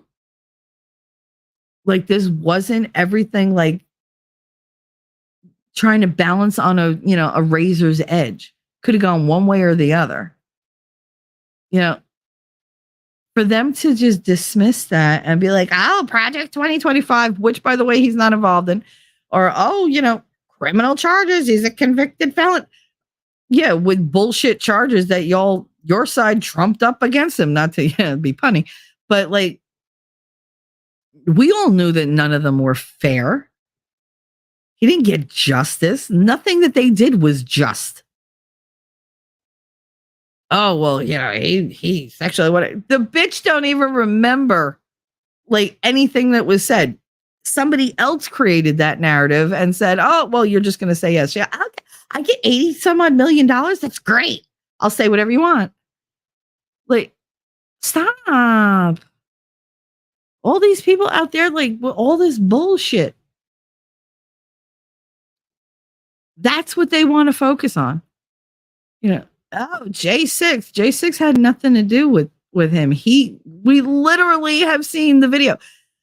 Just because you're unwilling to accept evidence as true that it exists doesn't mean it doesn't. It doesn't make your lies truth. He said, go home. Stop it. Be peaceful. This is not who we are. They turn. He told them to do it. No, he literally told them the opposite. But it doesn't suit your purposes, so you're going to ignore it. And I can't do that. I want the truth. I want all the information, whether it's comfortable for me to know or not. They want you to know what they want you to know so that they get ahead. And let's face it, if they can't do it by coercion, they're going to do it by force. So we need to be on our best behavior. We need to be our best selves and just never take our foot off the pedal. Like you keep the gas going and just you steamroll right through everything. The same way they ignore the truth, we have to ignore the lies. And we have to only focus on what we know, not what we speculate, because that's the whole point. That's why they didn't give us information. So that we would, be rabid for it and just start making shit up on our own. Then they'd throw one reputable source. Reputable. That's in quotes if you couldn't hear it. And everybody goes, oh my God, this person reported this. And that narrative just fucking takes off because there's a vacuum of information where we have nothing. So we're literally sucking up anything that comes along and trying to make sense of it. And then there's so much disinformation, misinformation, conspiracy theories, whatever out there, that when they do let out a nugget of truth, nobody fucking believes it. It's all smoke and mirrors. Sleight of hand. It's the tip. It's a very old magician's trick. Look over here so you don't see what I'm doing over here. What they do. We got to be better than that. We got to be better than that. Notice there's never a demon rat who is the target. And it's true. It's true. They like to say there is. They're like, oh, you remember when they shot at Barack Obama? No, they didn't. He was in the freaking White House and they shot at the White House. Do you really think they were going to oh, I got him. Dead to rights. I got him. No. That was theater. So much of what we see is theater. It's manufactured. It's contrived. It's scripted, literally scripted. They tell you by using these teleprompters, it's supposed to be a spontaneous fucking speech or whatever. And no, it's all there. We wrote it out weeks ago. We just tweaked it for a while. They have their plan laid out. We don't have a fucking plan because we've been playing defense. That's all we've been doing. And we need to switch to a really strong offense, a true one that's worthy of us. Something we can be proud of. So like, let's get it together. Come on. I know I was complacent and blind for way too long. I slid into apathy and I languished there. And where did it get me? Elephant said, while I don't think our country leaders, et cetera, are perfect or better than everywhere else, I do think we have something special in this country. Absolutely. I firmly believe this is the help the world. This is help the world in end days. Okay. We need to protect our Constitution. Yes, we do. Because now they're just ignoring our constitutional rights. I know you're probably tired of hearing it, but Kamala Harris was not elected by her Democrat supporters. She just stepped into a fucking role. And that shouldn't be allowed because trust me, they would never allow Trump to do that. Are you kidding me? Could you imagine if something did happen to Trump and say Vivek stepped up and said, okay, the Republican National Convention named me the presidential nominee. You really think the Democrats were going to be quiet and be like, oh yeah, well, that's who they chose. Good for them. No, nobody chose him. Nobody voted for him. He only had 7 delegates. You can't just put him in place. This is not the process. This is against the Constitution. Then they would be all, bah, bah, bah, bah, bah, bah, bah, bah. But because they did it, it's okay. One rule for thee, another for me. It's ridiculous. It's absolutely ridiculous. And we've allowed it for way too long. We've allowed them to play their games thinking they were just harmless, little freaky people with stupid agendas and ridiculous, outlandish ideas. They were a pain in the ass. They were a nuisance, but they were harmless. They're not harmless. They have teeth and claws and barbs for hair. It's just, they're dangerous and we need to stop fucking around. Playtime is over. Or we're going to wind up with no rights and we'll be eating the bugs and we'll just be numbers. That's all we'll be. Numbers I'm sorry, but this is the connection game that my brain plays. I said we'll all be numbers. My mind automatically went to the numbering of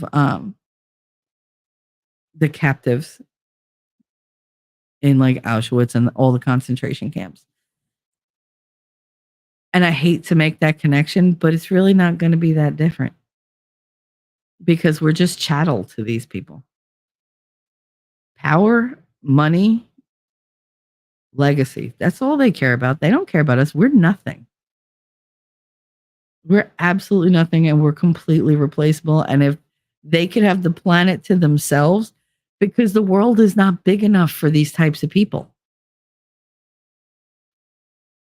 It's just not big enough. They want it all. And the less of us they have to share it with, the happier they'll be. That's unacceptable.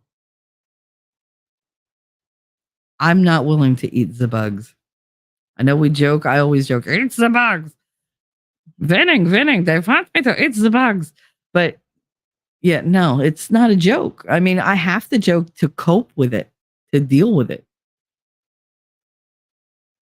But I got to get serious about it too. And that's where I'm at in life. I don't like being serious all the fucking time. I like to, throw out my little zingy one-liners and stuff because let's face it, I'm fucking funny.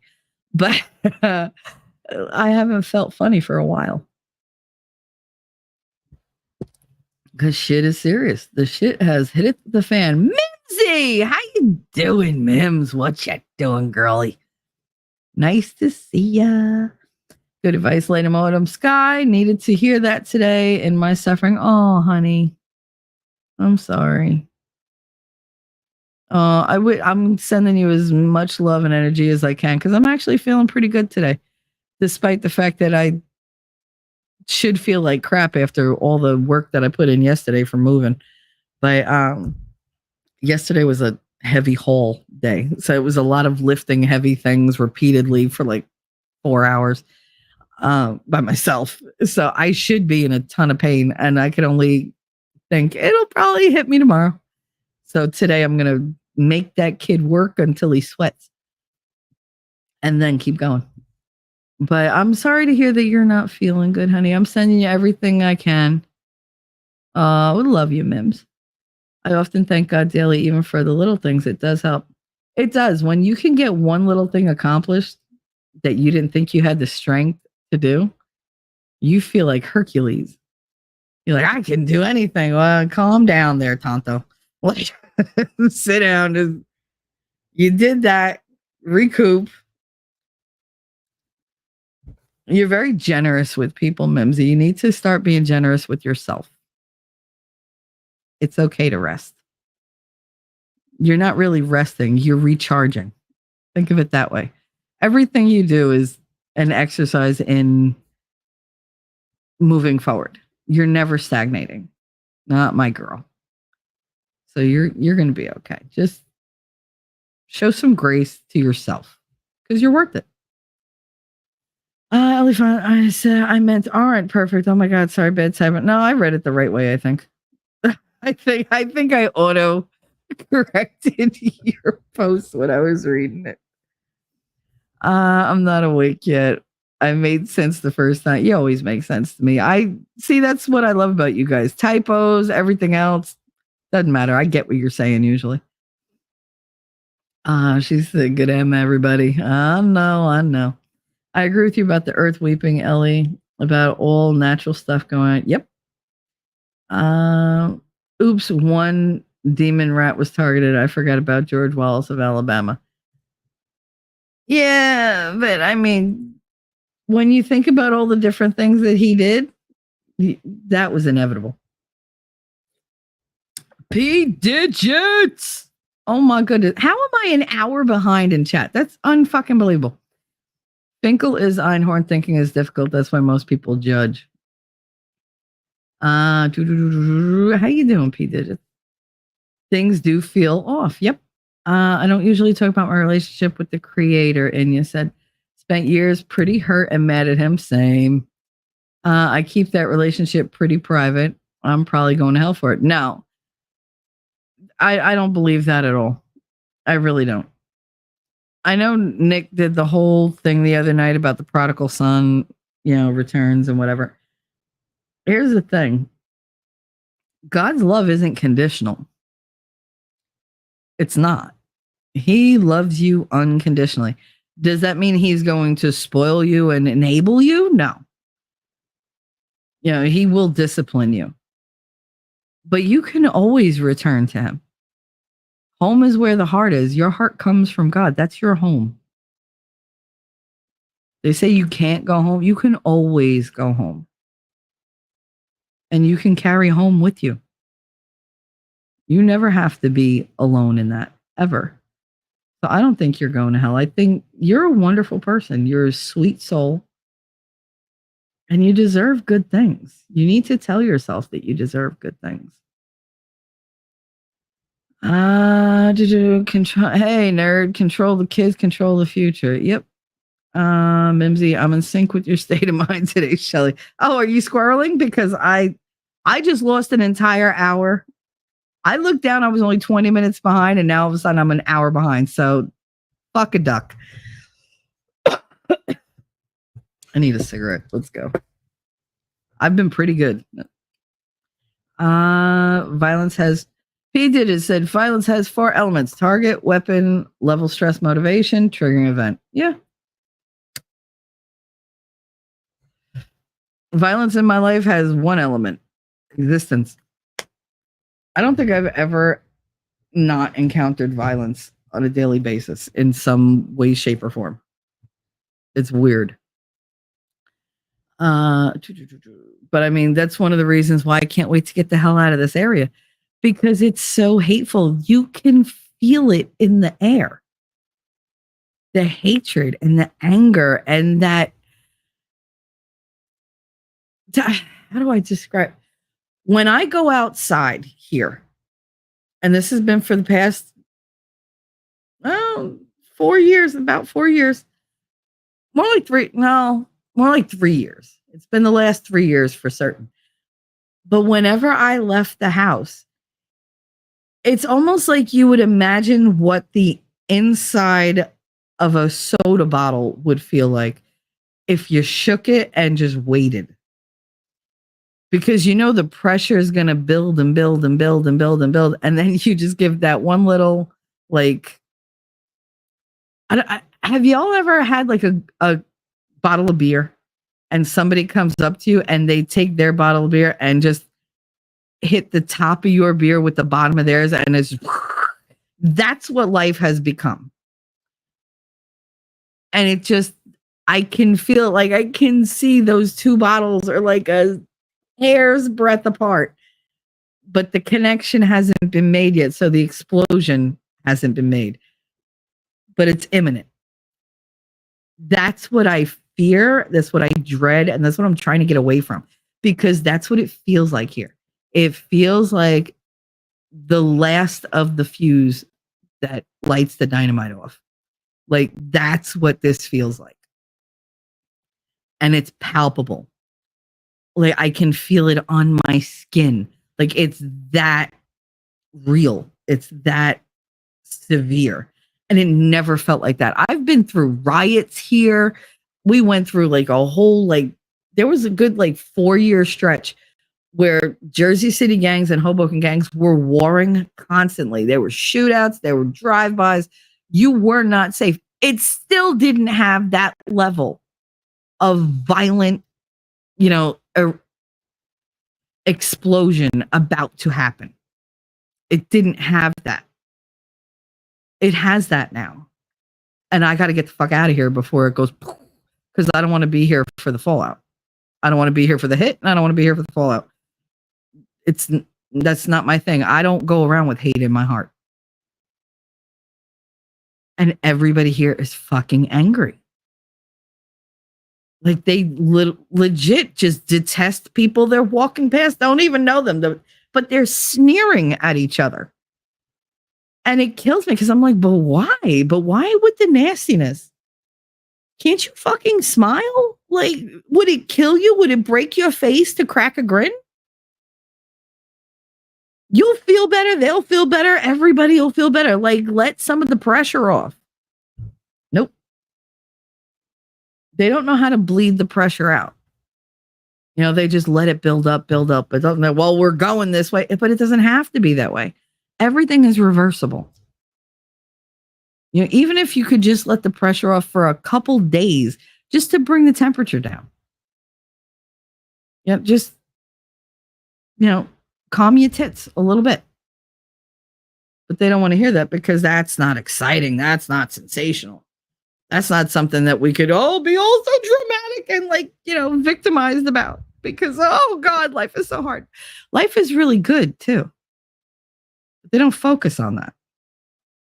Y'all tend to do that. You tend to focus on the good, which is why you feed my soul. Because you make me accountable. Like, I'm not going to let you fucking, be, good and happy and whatever, and I'm not going to be there with you. No, fuck that. I want on that train. We all going to ride this bitch together. We rolling deep. Last said, oh yeah, that's another thing. I just found out about Kamala Harris. She doesn't have any kids. Yeah, I'm not comfortable with her not having a stake in America's future. Yeah, she's not a mother. And I don't want to hear the bullshit about she's a stepmother. No, like, those kids are not hers. Give me a break. Like, stepfathers are a little different. If you're a stepmother like she is, no. And everybody, oh, I'm voting for her because she's a black woman. First of all, being black and being a woman, they're not achievements. They're just facts. That's all they are. You don't come into this world and say, oh my God, I had the best birth ever. Not only was it black, it was a female. That doesn't matter. What you look like does not matter. What your gender is, and there's only two, doesn't fucking matter. who you are, what you're capable of, what your intentions are. That matters. The person you are matters. She's not a good person. First of all, she's dumb as rocks. But second of all, she's a liar.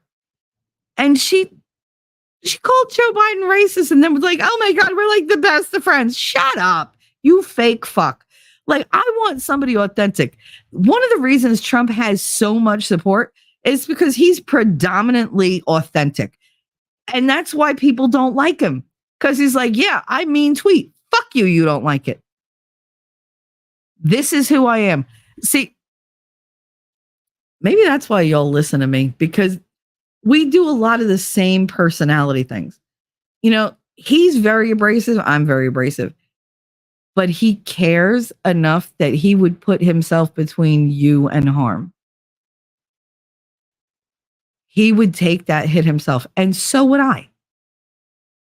Again, not militarily, but like in life, like regular everyday life, like when I was in school, I would have put my body in between harm and any one of those kids. Didn't have to be in my class, didn't have to be in.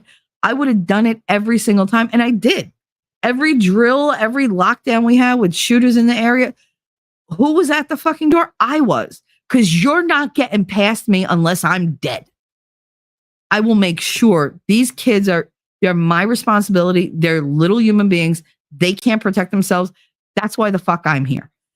And that's what he does. Do I want to get hurt or die for anybody? Fuck no.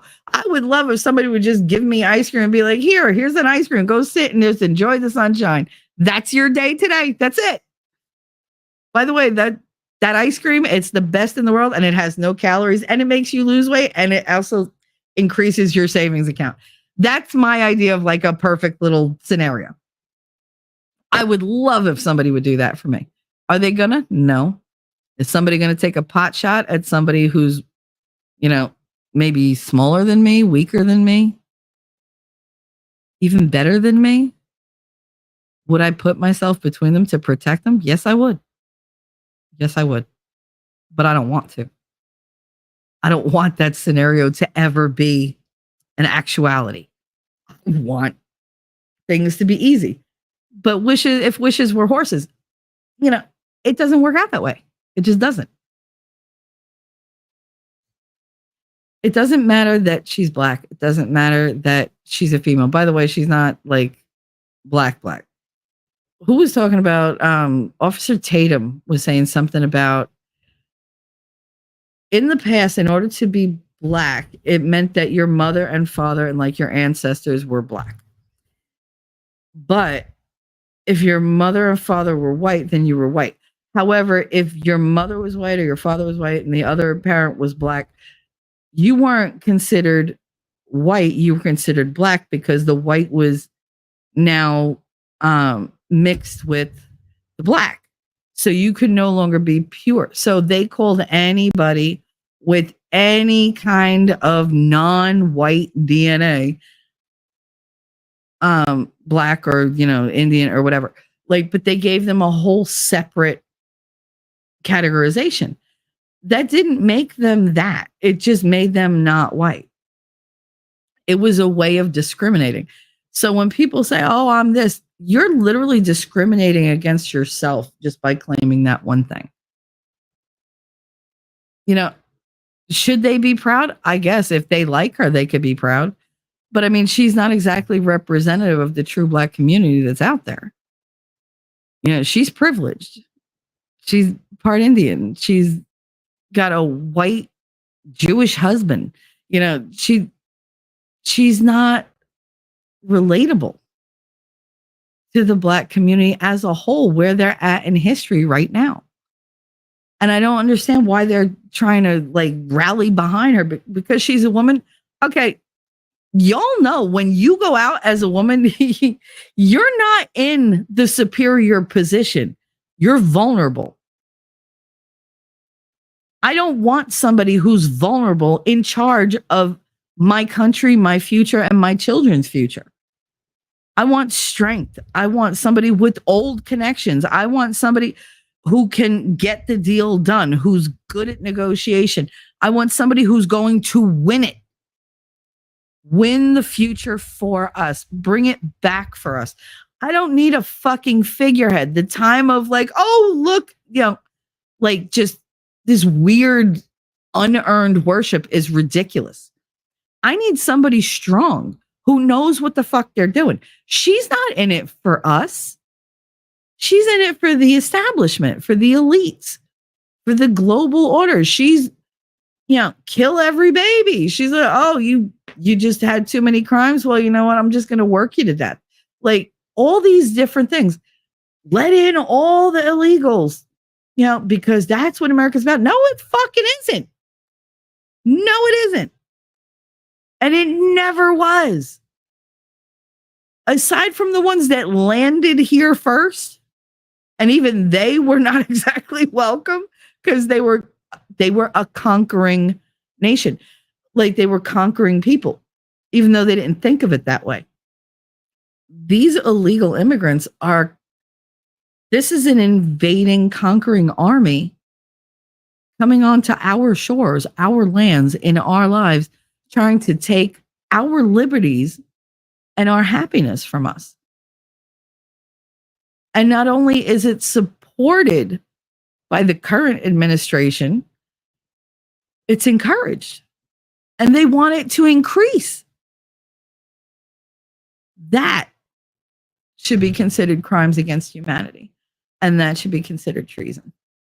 How are you going to elect or re-elect or put into position a government official who is treasonous in their heart? Who wants to be on board with that? When these people are like, oh, I'm getting behind her because she's black, she's a woman, she's this. The only reason you should support somebody who's running for any kind of position of power is because they are aligned with your values and they have the same goals as you. It's not a popularity contest. This is not the time for, oh, I'm doing it to make a statement. No, this is not a time for words or statements. It's a time for action. It's a time to secure our nation the way it was meant to be. The way we all agreed it should continue to be. Wow, I'm full of fucking speechifying today. Where's that soapbox? I must have put it somewhere because it's like the vibes are rubbing off. Sorry about that, guys. I'm actually not, because this is shit that I needed to say and I can't say it on Winning's channel because that's his playground. This is mine. I just went back up and I noticed I missed your chat. Oh, yep, Mimsy's here. Wolfram dives into a foxhole.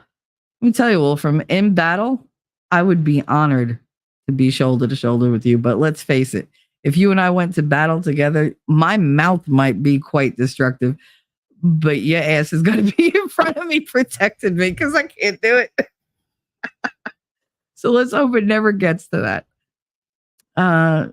She has stepchildren. Yeah, but I mean, it's not like she raised them. She was busy going to all these different things. And with her job, she's not going to be your typical mother, even as a stepmother, which is why half these kids wind up fucked up. B digits. I'm pretty cool, Shelly. I'm good enough. I'm smart enough. And God done it, people like me. See, why would you go there? Because now I deserve good things. I am entitled to my share of happiness. I refuse to beat myself up. I am an attractive person. I am fun to be with. Because I'm good enough, I'm smart enough, and doggone it, people like me. All I do is win, no matter what. Never let it be said I don't jump through hoops for you guys. You trigger the clip and I will play it. You're too cute. Thank you for that, though. I lost my place. God damn it. He did it. There we go. See, Lady Awesome knew that I was going to play the damn thing. I'm exactly 1 hour behind. Look at me. I love round numbers. Ellie, fine. Even when we're mad at him, ignore him, don't acknowledge him, he still loves us. Absolutely. As any true parent should. You know how it is. Some days you look at them and you're like, oh my God, have kids, they said. It'll be fun, they said. And you're frustrated beyond belief. And yet you can't not absolutely 100% love them to death. Like at the end of the day, you're just like, oh my God, thank God we made it through the day and they're safe. And when you wake up in the morning and you hear them, you're aggravated sometimes at the noise because you're a little groggy, but you're like, oh, it's noise of my kids. That's a good thing, because they're still here and they're doing it. Lady said, I know that's meant to make me feel better, but it doesn't. About the stepchildren, I totally get you. Because she didn't have to put the work in. She didn't grow anything. She didn't raise them. Was she present? Probably. How much of the time? What did she put into raising these kids? I doubt it was a lot. You notice you don't see them. You don't hear shit. So with that side, when I don't hear something, I tend to worry. I listen for what they're not telling us. Elephant, I get it. At last, they're good and bad step parents. I know someone would come at me, but there's definitely something there with biological connections versus adopted connections. Yep, there absolutely is. There absolutely is. I had a great relationship with Daddy. He was my stepfather, but to him, he was never going to have any other kids, and he loved me. He chose me. Hell, he chose me over my mother, because our connection was so profound. But most people don't get that. I sure as shit didn't get it with the next stepfather. That disconnect is jaw-dropping. You wouldn't believe how, you're like, you people know each other 35 years. You act like you don't know shit about one another because we don't want to. We don't. There's no pull there. We exist together. We care. I would even say that we love each other to a degree. But when he goes somewhere, does it affect me? Nope. Fucking no. I don't care. Bye. There's not that, oh my God, we're, ride or die from cradle to grave, literally, that there was with Daddy. Even though it wasn't a blood connection, there was almost like a soul connection that I had with him. We had this instant bond that I've never experienced with anybody else, ever. And I probably never will again. It's like that once in a lifetime lightning strike, but that doesn't happen for most people that have step parents. It doesn't matter how good the step parent is. Sometimes that connection just doesn't fucking happen. And that you do benefit from having your own kids because it clicks things off in your brain and in your body that you can't activate otherwise. And you don't understand it. You'll poo-poo it away until you have the experience yourself. And then you're like, oh my God, I totally fucking get it now. Oh my God, I get everything. I was so wrong. Because people are like, oh, you could, no, it's different. I'm not saying it's better. It's different. They're like, it's the same. No, the circumstances are different. You're not going to have different circumstances and have the same, conclusion, the same result. It doesn't mean it's better or worse or whatever, but it is going to be different. Thanks, Ellie. That's pretty evident. He gave me some really great kiddos to leave as my legacy, and that means more than all the money in the world. Absolutely. God gives you what you don't realize you're going to value the most. I think some Christians are so uptight. We need to laugh at ourselves sometimes. Dogma is a great movie because it shows the craziness of out of control religion. Dogma is one of my favorite movies when it comes to religious perspectives. Because like Chris Rock said in the movie, he's like, you know what? I don't like beliefs. I like ideas because you could change an idea. It's much, much harder to change a belief. Yeah. And people should be able to have ideas that grow. If you have a belief, sometimes you're stuck in that belief. You can't grow beyond it. You can't heighten your understanding of it. And it pigeonholes you. So yeah, I do. I love that movie. It makes me laugh my ass off. Well, George Carlin. I love him. He's the kind of asshole who blesses his own golf clubs for a better game. I mean, yeah. When people say that they're not acknowledging that everyone is a sinner, when people say that they're not acknowledging that everyone is a sinner, my favorite quote recently is, "Don't judge me because I sin differently than you." Yeah. There's nobody perfect on this earth ever. There's nobody without sin. I don't care how holy you are. You're going to fuck up. I think God knows we have we have handicaps. We're human. That's why he made us that way. That's why when Eve ate the apple, God was like, well, I told you not to, but I kind of needed you to do it because I need you to be the example.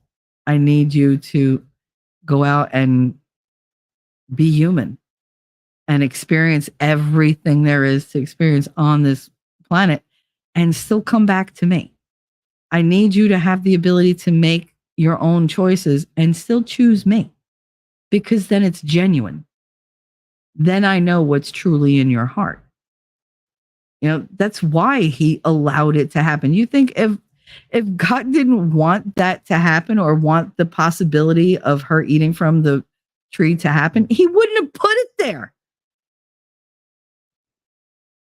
He put the temptation there because either you're going to, commit completely, purely to me and do exactly what I said and be obedient, or I'm going to see what this free will kind of thing does. And then we're going to see where it goes from there, because you're going to step off the trail and, all right, I'm along for the ride, but I'm always going to be with you. Sometimes you got to let your kids go and let them make their own mistakes so that they come back to you with more love and appreciation and respect. And I think that's how God treats us. He lets us go out and do whatever the hell we're going to do. And he's like, no, they'll come back. Because he has I think he has more faith in us than we tend to have in him. Because he believes that we'll all return to him. Otherwise, he wouldn't have let us go. Again, the human experiment. It's not just an American experiment we're going through. This is a human experiment. And I think God loves you through it all. He wants to see what you're made of. And it's completely up to you. And he's going to accept whatever choices you make. And he leaves it up to you to accept that there's going to be consequences. Anytime anyone said I had a child out of wedlock, I said the same God you worship put this life here, so take it up with him. I mean, that was the whole thing. Like, people used to say that to me. My girl was like, oh my God, I can't believe you're going to have a bastard. She said that once, only once. And I flipped out on her because how dare you? Like, God put me here. He gave me all my choices to make, but he also gave me the ability to make life. And I wasn't going to disrespect that by throwing it away. Yes, I did this, but now I have a life within me. Everything I have is going to be put toward that. And I think I did pretty good. Was I perfect? No, I fucked up a lot. A lot. I tell my kids all the time, I'm like, be better than me. I wanted so much for them. I wanted to be a great mom, and I think I'm an okay mom. They think I'm a great mom, and I guess that's, it's going to have to be good enough for me. But it's never going to stop me from striving to be a better mom, to be the mom that I think they deserve. Because they didn't ask to come into this world. I put them in this world. And God allowed that. He granted me that miracle. Come on, Connor was literally a miracle baby. My 3-minute easy bake baby. Like, that should not have happened. And yet here he is. And he saved my soul. As soon as I got pregnant, I was filled with happiness that I had never, ever experienced before, because it felt like my whole being was just cleansed of everything from my past. Let he is who without sin cast the first stone. Mm-hmm. St. Anthony always comes through for me too. Bibbs, I know. I love St. Anthony. He's fucking awesome, man. He rocks it. He finds shit that I'm like, I know I looked there. No, you looked there, but now I put it there. So that's a great quote. Ellie, I'll remember that one. Yep. St. Anthony always comes through in my experience. Thank you, St. Anthony. Yeah, lass, he always does. And I find that he comes through faster when you don't rush him. When you're like, it's not super urgent. Take your time. He's like, all right, here. It's so weird. I have such a weird, like, back and forth relationship with saints and angels and with God that most people will be like, she's crazy. No, I'm talking to somebody else. You just can't see them. Love that. Ellie well said. There Shelly goes describing my ex again. Why was I talking about the devil?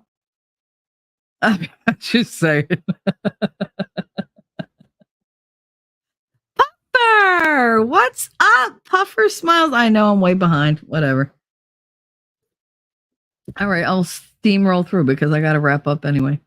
Because this kid, if he falls asleep, then my whole day is shot. And you all know I'm going to the dentist, and they're just going to do an x-ray and send me home with an appointment in like a month or two and tell me to suck it up.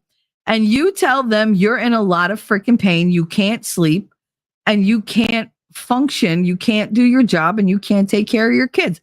Girl, I know you know how to be dramatic. Be dramatic. You'd be amazed. Cry. You would be amazed what these dentists will do for you if you just burst into fucking tears. And you know, you can't just hold your ear or whatever. Do what you need to do to get the shit done. Don't let them just walk all over you. Where are your balls? Stick them back on your chest. Go out there and kick some dentist ass. Come on now. You could do this. Don't take no for an answer. Fuck those people. They ain't that busy. Lady Awesome. That was my version of a pep talk. You know, the kind where I hit you in the back of the head and kick you in the ass and tell you, go. Okay, that's the sign. Shelly's watched Supernatural again. I'm going to rewatch Supernatural again. Get me away from the brainwashing spellcasting that's happening on TV till November. Yep. We started at season 1, and he's just like, you really like the first 2? He was like, nah, I don't know. And then then he was just all in. So it's like, oh, can't wait. I love it. But yeah, son of a bitch. I don't know if I could live through this for that long. Yes, you can. You could live through anything, but you're not going to live through the whole month-long thing. Make them do it, girl. Have they given you an antibiotic? I believe you finished the round yesterday. Then they have no excuse. They have no excuse. And you can tell them, say, look, I have an issue with pain meds. I cannot be on these things. I need this to be taken care of now.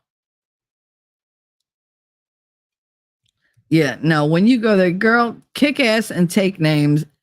And worst comes to worst, be like, this is inhumane treatment. And you could always threaten to call the medical board. That tends to make them move a little faster. I'm just saying. In fact, do a little research and see exactly how far off. There might be rules in place with their medical board where they're not allowed to make you be in pain for that fucking long. If your pain level goes above a 5, you need to tell them you need an emergency appointment. Absolutely. It's been a 7 to 10 hours for 2 weeks almost. I had some pain pill. Yeah, no, absolutely not. Ibuprofen is not going to. Here's the thing. Tell them that if they just give you pain pills, that it's going to aggravate your ulcer or your stomach, that it makes you sick to your stomach. Then you can't eat. Then you're lethargic. You're not like up to stuff. Girl, I know you're persuasive. Persuade them. Fuck these doctors. They got no power of you. They work for you. They work for you. Make them. I know you could do it. I know you are a ballsy bitch. Go out there and get your shit. Get it done. Tilt-a-whirl. I don't remember if it was the Tilt-a-whirl or I think it might have been called the Centrifuge. I've been binge watching 90s sci-fi, specifically Stargate. Yeah, I don't like Stargate. Hallmark Movie Channel has a bunch of mystery movies, not emo there. I hear Hallmark and instantly I get sentimental. So it's like, no. The essential clove bud oil may help look in. Also, yes, with the, like she said, look into it. It'll help. I put a couple drops in a Q-tip. Warning, not the gums. It'll stink. See, I went right for the gums. But when you have like a toothache, the thing with toothaches is the pain cycles in a loop. So you could have like an abscess or whatever on your lower mandible, and it's going to resonate up into your upper jaw and into your ear. And if they don't take care of that, you know, the bacteria from like a rotten tooth or like a cavity or whatever, that can seep into your brain. I have my friend Mike. He went absolutely insane because of bad tooth. He was seeing the beings from Stranger Things in his apartment, having full on fucking conversations with him. And they were trying to convince him to like off himself. And it was a whole big thing. They had to take him to the hospital and everything. And they didn't know why he was going crazy. And it winds up, it was a bad tooth. The whatever bacteria or whatever was in the tooth, it migrated into his brain and made him go crazy. He was hallucinating a whole bunch. So yeah, that's not something you fuck around with. But as far as I can say with the clove oil, I'll put it on a Q-tip, but I will put it on my gums.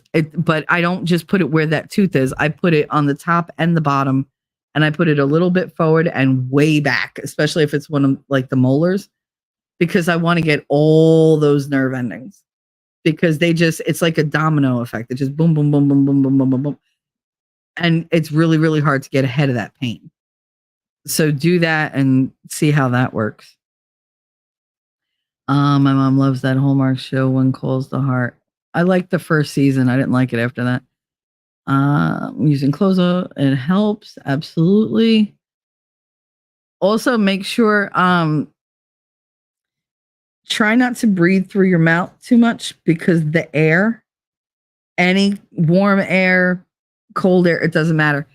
It'll wake the nerves up. Like it'll instantly make it more sensitive to pain. Also, if you have a warm compress, you can put that against your face, not too warm. And if you don't have one, just get a sock, fill it with uncooked rice, put a knot in the sock, throw it in the microwave for like 30 seconds, take it out and hold it up against your affected area. And that should help.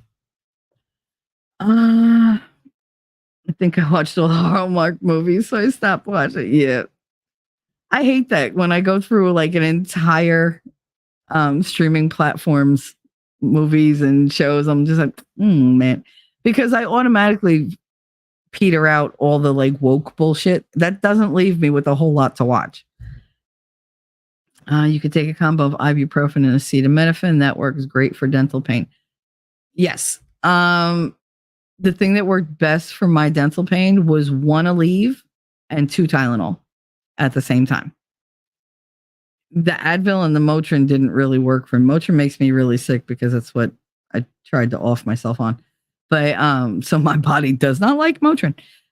But yeah, I would take an Aleve, which is not great for your stomach, but it does work, with 2 Tylenol. All right, let me not lie, with 4 Tylenol. Like, 'cause I mean, I worked for doctors, and anything they sell over the counter is usually like half the strength of what they would give you at the doctor's office in a script. So I just used to double up. That is not a recommendation. Do not follow any of my advice. I am not a medical professional in any way, shape, or form, and fuck you. But yeah, that's what I did. I'm just sharing personal adventures. I was dreaming the other night that it went to hurting. My head exploded in my dream. Yeah, it can get that bad. It can get that bad. I literally have had toothaches where I'm just like, oh my god, I just want to die. Oh my god, it's horrible. Because it gets like, I can deal with getting a beating. Let me tell you, you can beat me and I'll be like, and like that did nothing. I didn't feel that. But my mouth, like if you affect my teeth, that's the worst. It's the absolute worst because it goes right into my ear, and I am such a pussy when it comes to earache pain. I can't say it completely destroys me. Completely destroys me. And you, thank you, Shelly. That makes me feel better than I have in days. I love you and thank you. Oh, honey, I love you. You're awesome. I always want you to feel better. I want you to feel good. Be happy. Watching Winnie has forced me to reevaluate some views for the better. He has the habit of doing that.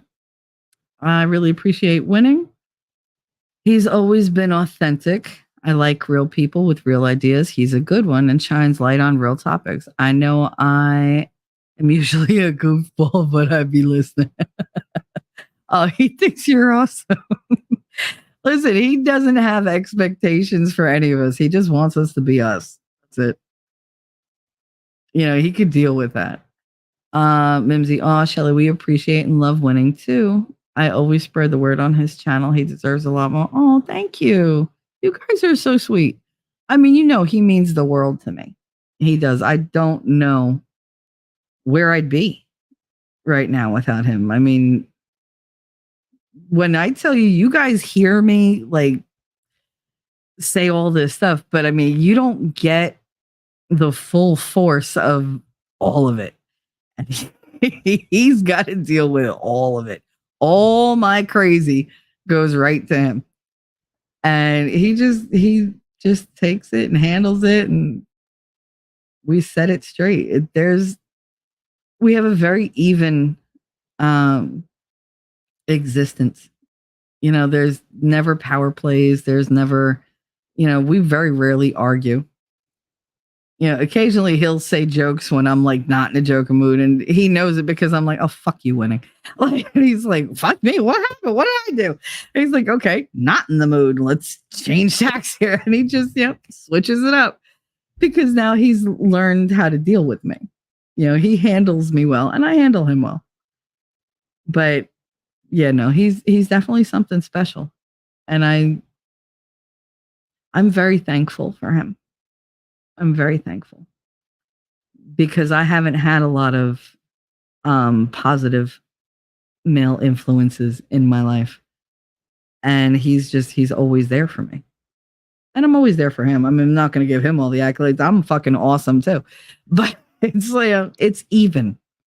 It's complementary. We work really well together. You know, even though we have vastly different styles. He embraces his role and I embrace mine, and we work together.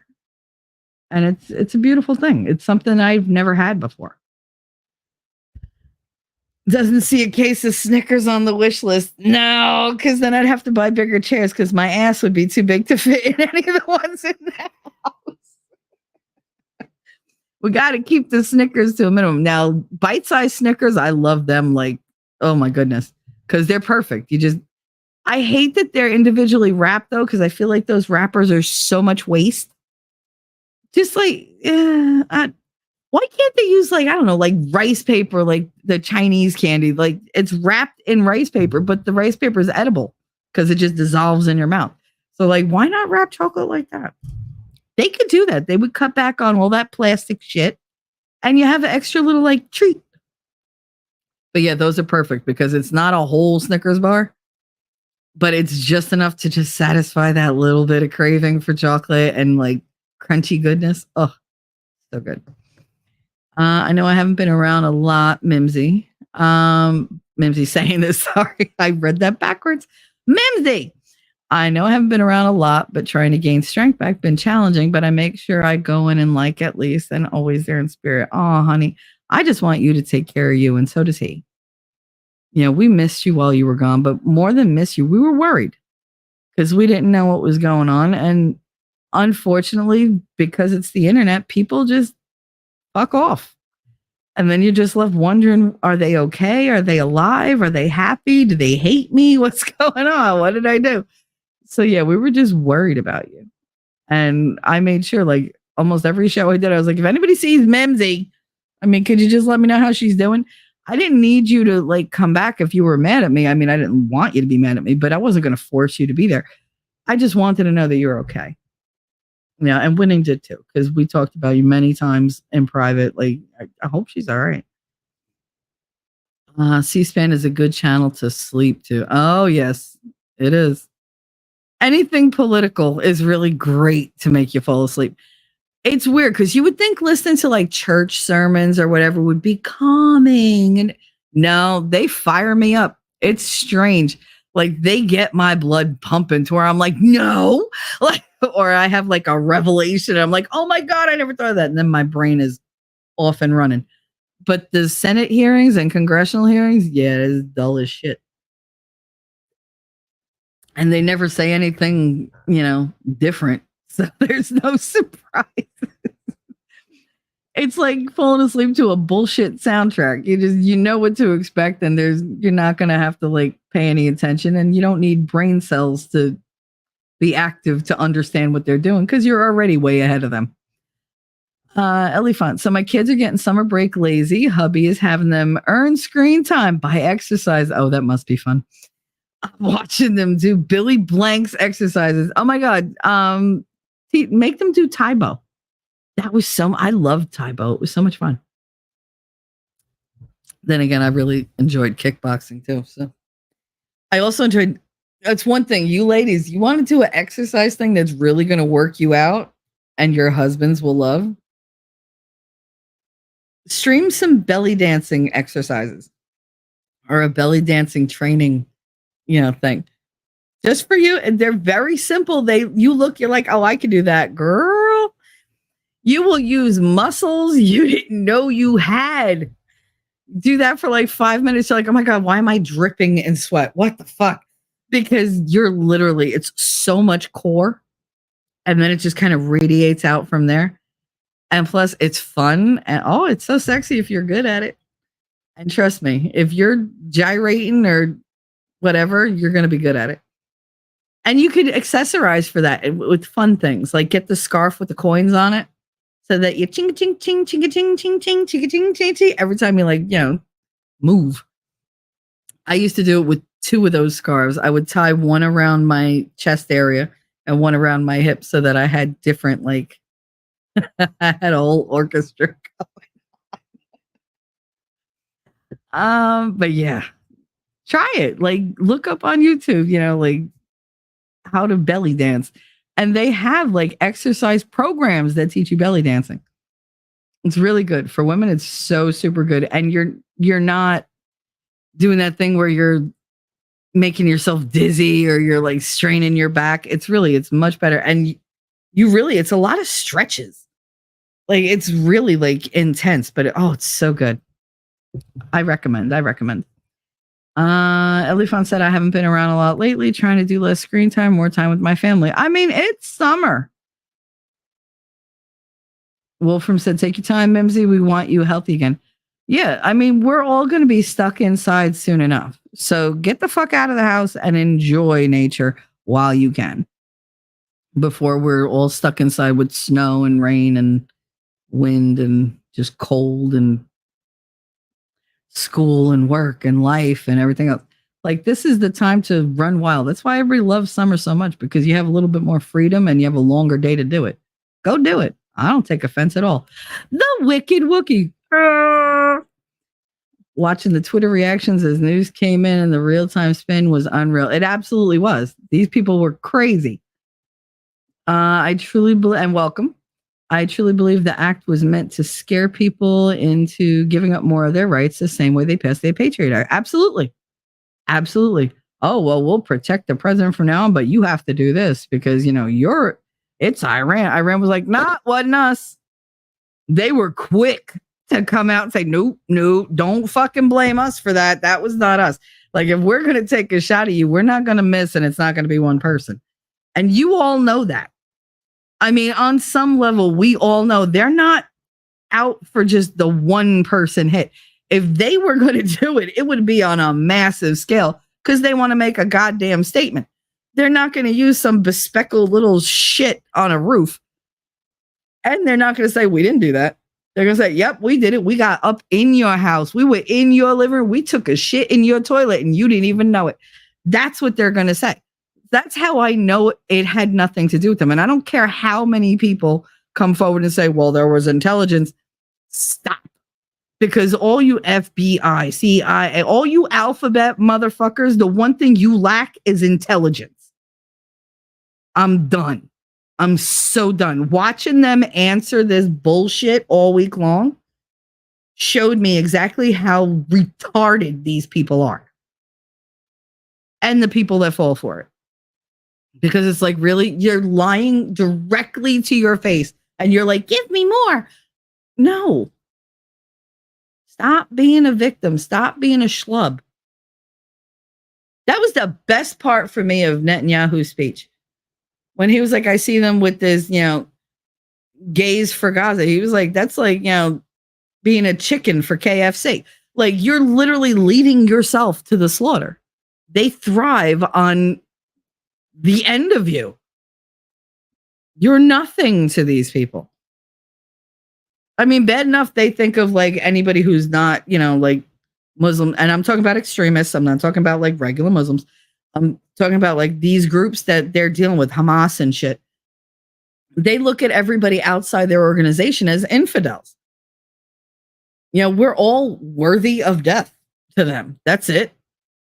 But now if you're gay, now you're an abomination. You're not just like, some little like pesky fly that's, they need to like swat away. You literally are an affront to their very belief system. And you got to go.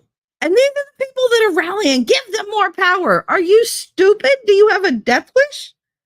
What is wrong with people? I don't get the stupidity. Stop drinking the friggin' fluoridated water. Stop taking the goddamn pills that make you crazy. Stop buying into friggin' bullshit that doesn't exist. You're not going to will it into popularity. You're not going to will the world to bend to you. It don't work that way. Oh, you're not paying attention to me. That I hate. Life isn't supposed to be like this. Life is not fair. Life is not fair. We started giving out participation trophies for people who just showed the fuck up. Why? If you showed up, guess what that makes you? An audience fucking member. Go sit in the bleachers because you're not getting on my field and I'm not giving you a goddamn trophy. You get out there, you do the teamwork, you work with your team, you go head to head, elbow to elbow, and you get the job done. Maybe you'll earn something at the end that I can give you. What you should be working toward earning is self-respect and self-worth. Skill, achievements, pride. Not rainbow pride, like pride in your accomplishments. That's okay. Boastfulness is not, but to be proud of yourself, absolutely you should be proud of yourself. Every time you accomplish something, even every time you fail, be proud you failed and you're going to try again. But this whole bullshit, I can't. The stupidity is just, Mimsy, it made me cry too. It was incredible when he stood up and said fight and to let us know he was okay. Yep, that was good God. I mean, I could replay that in my head over and over. It never changes. The Wiki said kangaroo courts and they use the same talking points. I swear they're robots. Critical thinking is lost on them. It's lost on them because they don't teach it anymore and they don't want anybody to learn it because then they'd have to like figure out how to do it. And it's just easier to sign on to like a group think. Oh, I'm in this group. They do the thinking for me. I'm just along for the ride. It's the epitome of laziness. Critical thinking is no longer taught at the Wiki, and that's deliberate. Absolutely, Wolfram. Absolutely. People have forgotten the Republican congressional baseball practice. Baseball practice. Okay. Harris was chosen by the backdoor powers, not the people. Yeah, we've been there. Oh, damn it. He's here. Winning reality. Hi, honey. See, I wasn't prepared for you to be here because I was talking nice about you and you can't hear that shit. I'll never get your ego through the door. And I know you're cracking a fucking grin right now. God always answers prayers. It's just sometimes the answer is no. I say that all the time. Pete did it. No one should do that. That's wasting a damn good beer. Oh, the banging the thing, unless it's a Bud Light. Yep. Susan, what's up, mama? I'm not a Bud Light fan, but I do get desperately thirsty. I mean, I'm going to leave that there. I'm not going to say nothing. Winning reality. Hello. Everybody saying hello. Maybe I'll actually catch up. Doubt it. I got the best bonus father that any man could have. He did it. That's how I felt about my dad, about my stepfather. Yeah, I only had him for 6 years, but they were 6 of the best years of my life.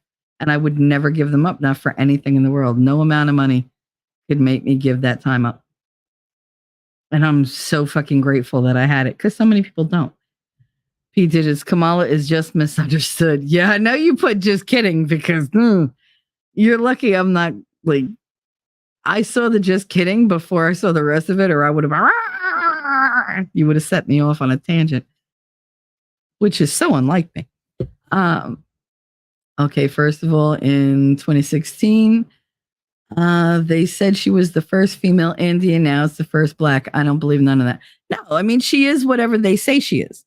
Whatever will get them votes, which is, I don't get why people aren't infuriated, especially the ones that they're targeting. Why aren't the black female community standing up and saying, listen, don't try to push this bitch on us when she's not like us. She don't understand that we struggle. She don't understand, having to raise a kid by herself, or having to struggle with your family, or having diabetes in the family, or, having old people who they can't get their like Medicare and their Social Security was cut, having to take people in. She don't understand working every day from sunrise to sunset and then some. She don't understand what it feels like to get together and have a big family freaking gathering. She doesn't have any of those connections.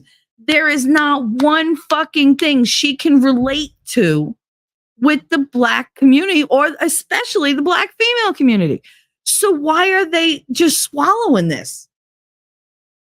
You want a representative? Good. Go get one, a good one. It doesn't have to be her. She is not the be all and end all. Get somebody who represents you, what you believe in, what you're going through, who's going to fight for the same shit you want to fight for. There's power in numbers. She is not your champion. She will be your detriment. She will be your destruction, because she does not like the black community. She likes the trans community. Oh, yes, she likes them.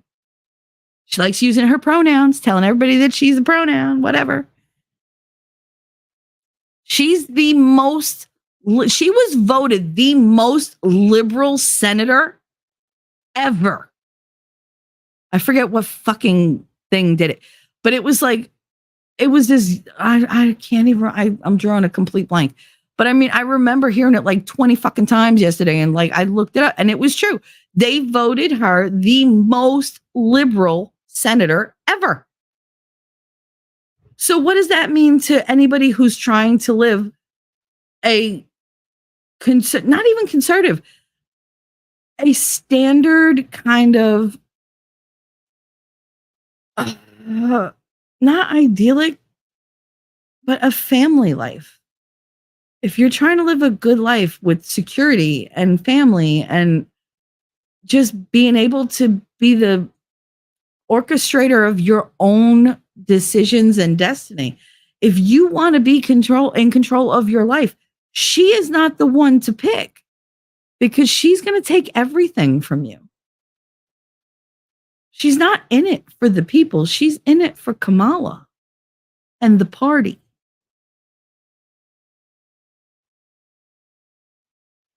Be better. Pick somebody better.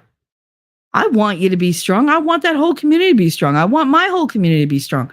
You're not going to get it with a weak ass piece of shit lying leader. And that's what she is. She's a piece of shit. She's fucking clueless. She's lazy. And she's a liar. Pick somebody better. You're better than that. Don't fall for their bullshit. You betcha, Shelley, you can't touch Trump's authenticity. People are naturally drawn to it. Well, yeah, that whole Trump derangement syndrome kills me. It really does, because it's like, really? Because guess what? Your beloved President Biden was orange last night. So let's see how you spin that one. Did they make him orange to take away from the bad makeup that they had over that bruise on his chin? Because, I mean, that bruise, I could have covered that up. So that was on purpose. Like, that kind of a bruise is an easy fucking fix, especially with how much makeup they put on him. They put his fucking makeup on with a trowel. So there's no friggin' way. They could have covered that up. They allowed that to be seen on purpose. That had a function. And you have to start seeing things. Like, if they let you see it, it's for a reason. There's a purpose. There's a method to their madness.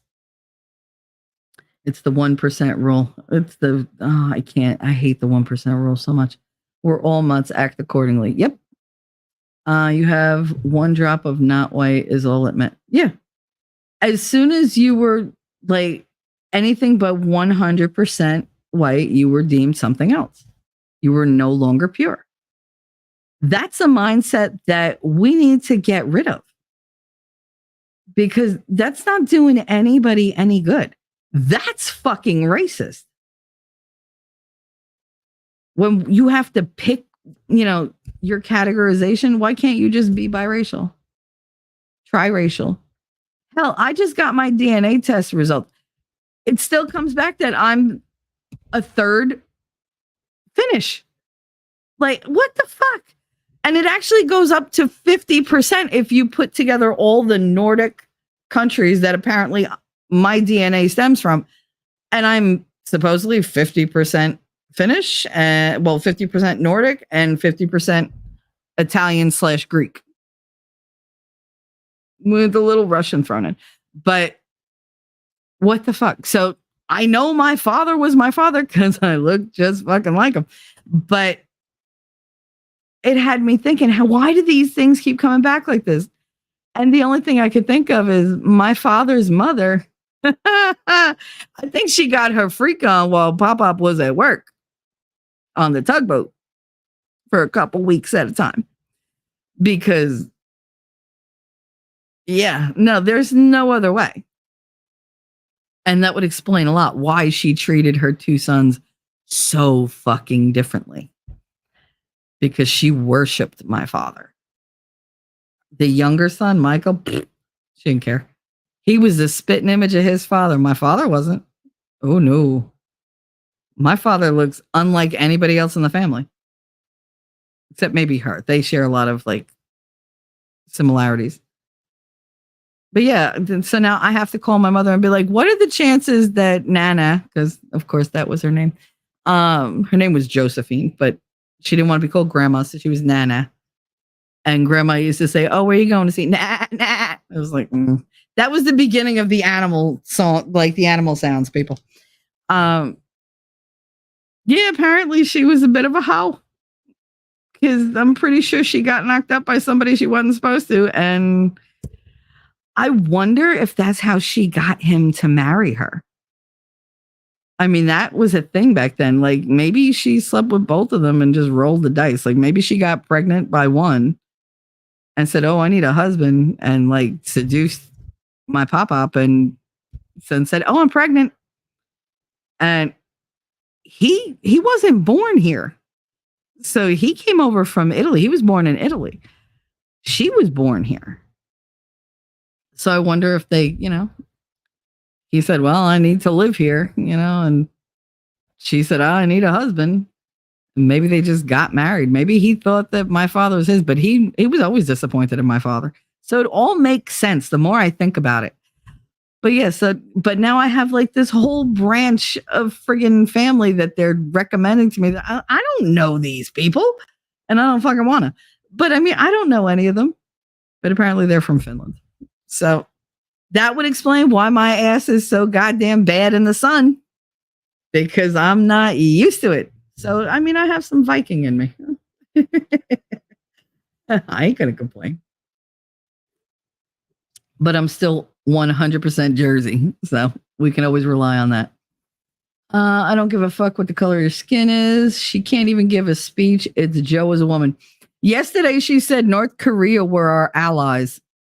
And so we're safe. I was like, I wonder if Vices is listening. He must be like, what? You dumb bitch. Hilarious. Lady, nope, because she's the puppet that will puppet just like what's there now. Yeah, they're just mouthpieces. Say the words and I give you a cookie.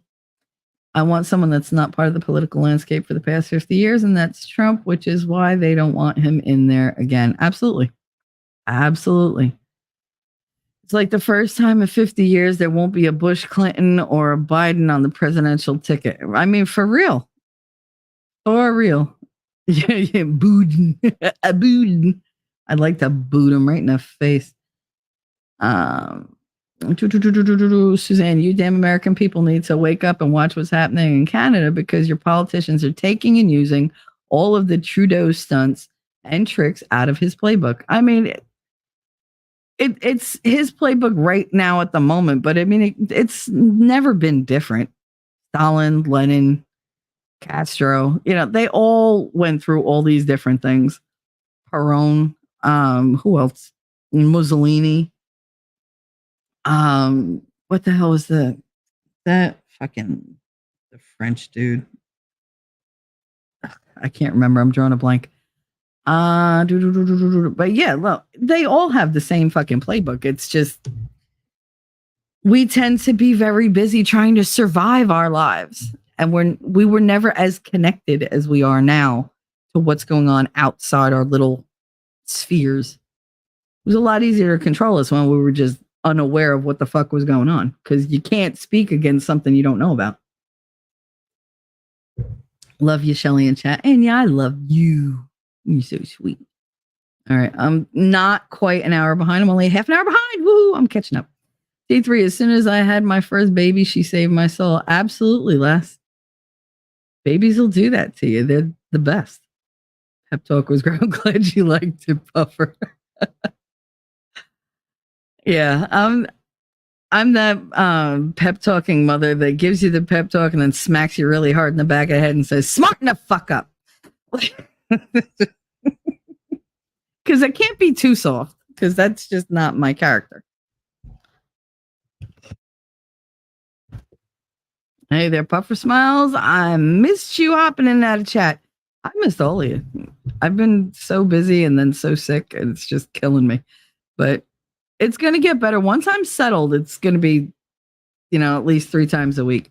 And I want to have like my, outdoor camera set up so y'all could see everything and watch the critters. That should be fun.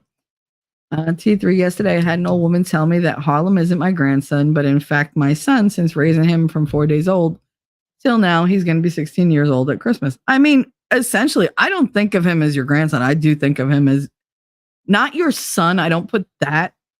He's your child. He's your baby. That means more to me than any other name they could slip on it. He's your baby. You have every right to think of him as your baby. He's yours. And nobody can ever take that from you. They can have an opinion. They could shove their opinion right up their ass with some cactus, like on a cactus covered in chili oil, whatever, however Steph says it. Like, they can scratch your ass with a broken glass, as my grandmother would say.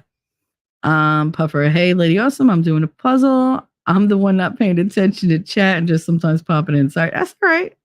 We love it when you're here. Love it when you're here. Got to move on. Shelly wife wants to walk the beach. Aw, it's so sweet. Hope the rest of the moving goes smoothly for you. It's going to be ongoing because I can only do it for a certain amount of time.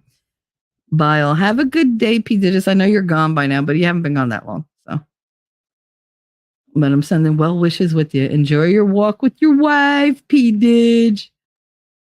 Have a blessed day. No worries, sweetie. Just wanted you to know I see you and it makes me smile to see you at Puffer. Aw, y'all are so good to one another. I'd love that. Phew, an hour and a half left. Okay. I was not supposed to go this long, so I'm going to have to wrap this shit up. Mini Snickers on the list. People love to buy candy for you. It's true.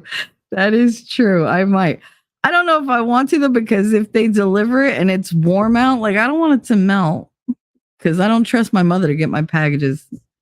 Everything's being sent to the new house. Even everything I order on Amazon, I have to go back and put in like my current address if I want it to come here because I just default to send it there. I'm sure you're enjoying your walk. I'm sure you're enjoying your walk. However, in case you're not, thanks for stopping by and enjoy your time with your wife. Last is so sweet. I tried belly dancing and I couldn't stop laughing at myself. Oh, I know. You feel silly as fuck. You do. And but it's so much fun because you're just like, oh my God, why am I bouncing my tits like that? Because they told you to do it. Like, it's fun. It's so much fun. And let me tell you something, the next day, you're going to be like, oh my God, my stomach muscles, because you're moving shit you haven't moved in forever. It's so much fun. It's really good for your ass too. I already can't do my stretching when my husband is home. He says I'm teasing it. Oh, girl, go ahead. Another set of twins on the way. No. No, if you ever if God granted you more babies, you'd probably have 4 at once. He's like, we got to speed the timeline up. Hit her with 4. Maybe you could be the next Octomom. She's cursing me right now. I can feel it. Oh my God, my heart. Anyway, that would be funny. If you ever come back here and was to say that, I'd be like, I'm so sorry I put that into the universe for you. But I'm happy for you. Oh, yeah. The talk radio I listened to just had someone on air that was at congressional baseball practice or a game where the man shot at the congressman. Oh, my goodness. Representative Scalise was the one shot. Oh, cosplaying in everyone's face is normal now. Because playing in everyone's face is normal now. Yep. Or your grandparents were adopted is another explanation. Nah. No. They look like their families. 50% Nordic. Think about it. Back in the day, the Vikings spread themselves far and wide. Apparently, so did the Italians. They spread themselves far and wide for the Vikings. At least she did. I mean, the more I think about it, the more it makes sense because it never made sense that they were a couple. 2 more different people you could never meet. And she just lived her life to make him miserable. Like it was terrible. He was always he was the sweetest man. And I mean, he loved me completely, but I mean, he was the sweetest man. He had a great disposition. He was really tall, stick thin. I mean, he was like swizzle stick thin. So is my Uncle Michael, my father's brother, but my father, not so much. Like my father is built like a goddamn Viking. When Winning and I watch wrestling, Reed is the one that reminds me the most of my father. That's my father's build. Like he was like, boom, but he was just a gigantic fucking dude. And then you throw the olive skin on there from the Italian side. And well, there you go. Like you got this big bruiser fucking guy walking around, which is why they called him Bear. I mean, he was gigantic. It doesn't look like it in the videos that I have of him because he was deathly afraid of daddy. And, so he kind of withdrew a little bit. I believe there was shrinkage all around from head to toe, but he was a big dude, especially for his family. He always stuck out. And he was never the same disposition as the rest of them. You know, when you look at families, there's going to be common traits. You looked at him, there were no common traits between him and his father's side of the family. And they outright rejected him. You know, like they stayed away from him because they didn't talk bad about him, but they knew he was dangerous. So they gave him a wide berth. And they were just like, but you know, that's just not to interact. You know, we'll move. It's okay. You stay where you are. We'll move. Like that was the whole thing. So no, the more I think about it, the more it makes sense that she probably got pregnant. And you're talking 1943. 1942 was when she got pregnant. And you figure she had to get married. She would have been run out of town on a rail. That's what they did. Literally run you out of town. And especially here, because it's been done many, many times. If she would have married him, he would have had citizenship. She would have had, you know, a husband and a father. She didn't need to tell him. He didn't speak English. You know, he was a very intelligent man when it came to doing things, but he would be the first one to tell you, don't explain to me. I don't know. I don't know. I don't understand it. And I don't want to understand it. Just let me do my thing. Like he did not, because he knew the world sucked. He didn't want to have nothing to do with it. He was like, no, leave me in my ignorance bubble. I'm very blissful here. And that was it. And that was why he was such a happy guy all the time. But when it came to her, she was just vicious with him and selfish. And she did not care that she was killing that man by working him to death. And he was like, Ken, you know, I need you to what? She was like, no, my job is to sit here and just look like I look. That was it. Very rarely did she cook. Her main thing was spaghetti and meatballs. I fucking hate spaghetti because of her. I'll eat it once in a while now, but I look at that and I'm like, ugh, because she knew I didn't like it. She knew I liked different macaroni, and she would make spaghetti. Why? Because Mikey loved it. Oh, Mikey, my beautiful boy, who is also my son, my father's son, who was not supposed to be his son because Mikey's mother was married to my father's brother, Michael. So, yeah, there's a tendency, and she was fine with that, which now that I'm saying it out loud, if she was okay, because everybody knew that Mikey was not Uncle Michael's yet to be a bitch, my Annie Lane named Michael after Michael, knowing it wasn't his just because she could do that, you know, for appearances, I don't know, to give extra little to my Uncle Michael, whatever. He wasn't exactly a saint. He was a piece of shit too.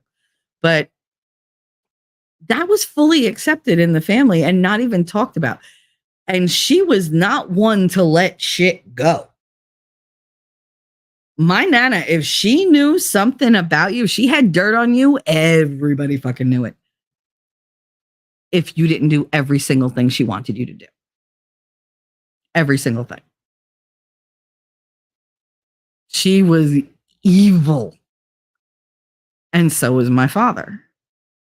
So them living like parallel lives like that and nobody mentioning it, that makes sense to me. Because she adored Mikey. And why wouldn't she? She adored my father. Did she adore her husband? Nope. She adore her other son? Nope. Just my father and Mikey. Everybody else was a piece of shit. So yeah, that makes sense.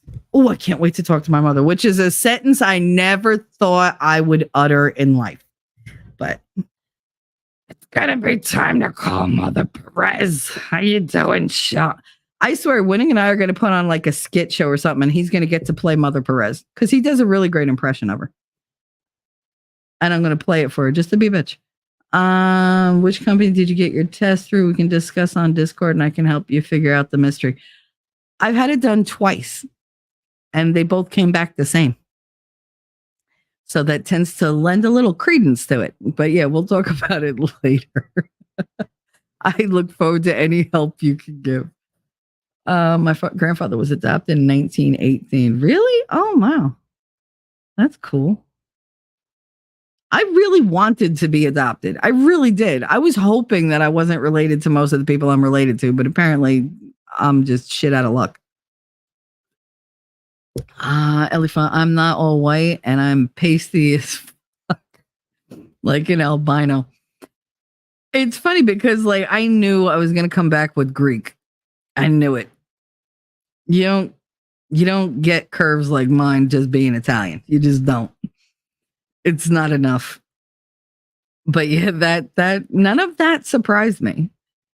And I kind of was hoping that the other one was an anomaly, but then when it came back like more Finnish than Italian, I was like, fuck.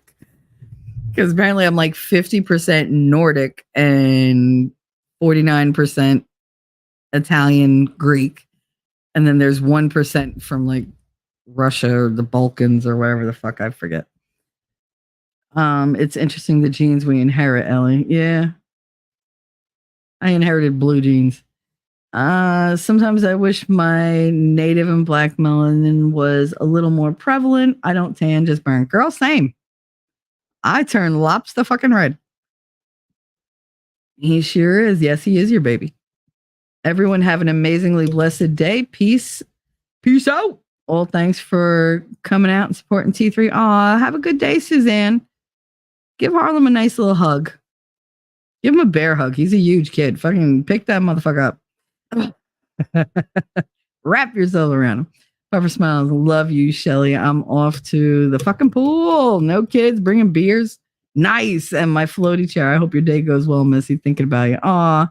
You have a nice, relaxing day. I'm about to wrap this up because I was supposed to finish a while ago. But I missed you guys. And I had a good time talking. There was a lot I needed to get out of my head. T3, I was given a miracle of healing. I'm almost 100% healthy again. And amen.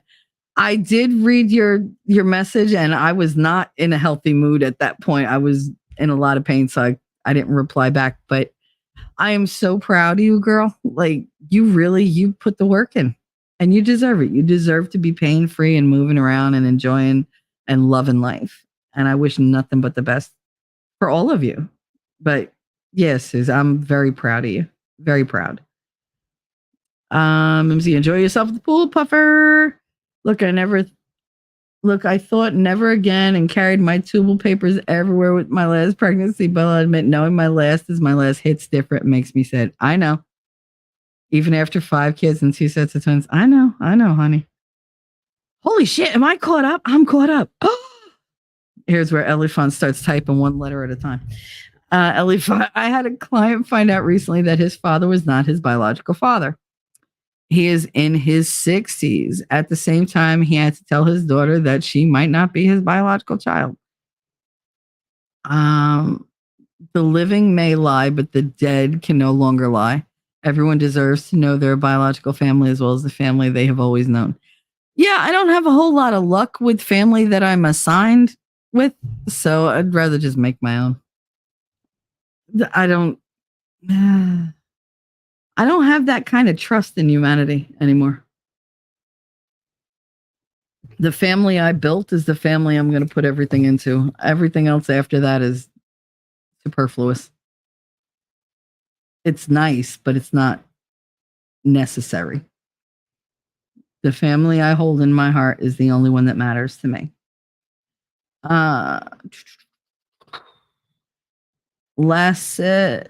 Suzanne said last, yes, indeed, the Lord answers prayers, albeit in his time. I mean, well, yeah, we're running on his clock, not the other way around.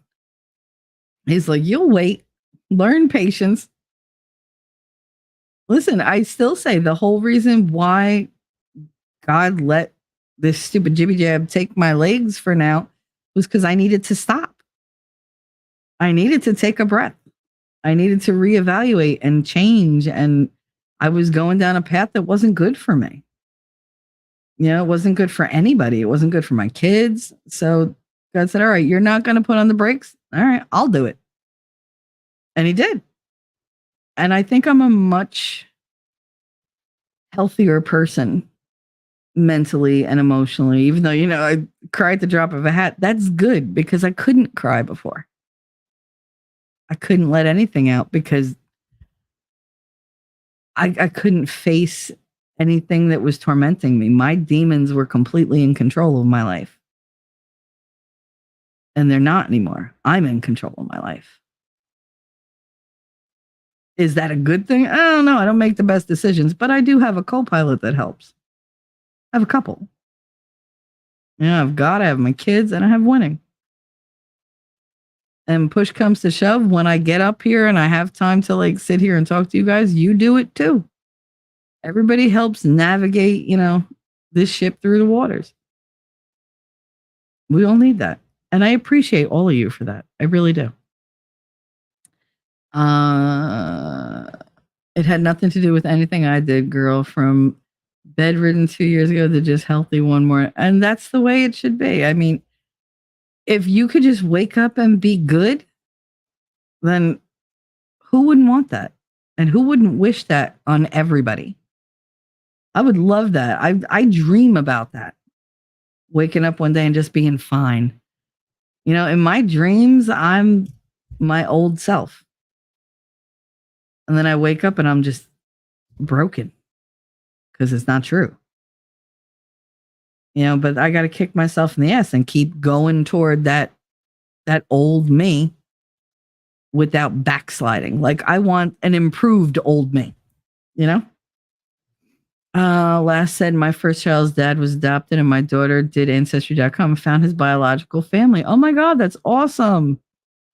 Yeah, I did Ancestry.com. It came up with a lot of relatives, including a first cousin. So, I mean, it's not exactly like far removed. I'm in shock still. Girl, you make the most of every day. See, last just put every day is a new day. Yes, it is. Every day is a new day. And every breath you take, what was that song? It was a line from Where the Heart Is with Ashley Judd, Natalie Portman, and I can't remember the fucking dude's name. And I mean, I had such a little like crush on him at the time. But he's a British actor that was actually doing like American TV or whatever. But Ashley Judd's character says, your life changes with every breath you take. And that hit me hard because it does. Moment to moment, you are not guaranteed anything, good or bad. So just live your life in the present. Be good. Make it count. And just be grateful that you're here. I'm grateful you're here. I'm grateful I'm here. And I know winning is grateful because I'm here because I'm fucking awesome. But what is done in the dark will come to light. I mean, what is done in the dark gets born 9 months later. I have proof. I'm just saying, Ellie. I'm just saying, what happens in the dark, eventually you will push it into the light. Lady Awesome Sky, I've connected with a ton of family through the ancestry thing all over the place. I mean, it literally gave me second cousins, third cousins, and like, I'm not just like one or two, like quite a few. And I was like, God damn. And it suggested my family, which was odd to me because I didn't know that they were on there. But yeah, the whole like on both sites that I use, both tests that I did 2 years apart, by the way, they're the same relatives that they list. And I just thought it was just a glitch or whatever. But actually, Ancestry.com is even more specific. And I looked one up through Facebook because I found him on Facebook. But I haven't reached out, and I don't think I will. I just want to know about him. He actually lives in Washington State. So, but yep. So that's that. Yep. There's hundreds for me all over the world. I mean, that's awesome. Family's always, a good thing to have. I don't have a lot of luck with it. So for right now, I got too much changing as it is. And I don't want to fuck up anybody's day and be like, oh, by the way, we're related. Like, did you know that your dad or your granddad, cheated or, stepped out with my grandmother and knocked her up? Like, that's not a conversation I really want to have. But maybe that's where I get my sense of humor from. Maybe that's where I get my violent streak from. I don't know. The conquering people. and my love of chocolate, because they do love chocolate in that area. But anyway, all right. So it is 3:10. Let's see. Who is streaming? Y'all want to go somewhere? Let's see. Edit. I got to remember how to do this. It's been a while. It's been a while since I had to do anything. Let's see. Broken Baker is live. Is he still live? Can somebody check? Actually, you know what? I can check. I'm just being lazy. Yeah.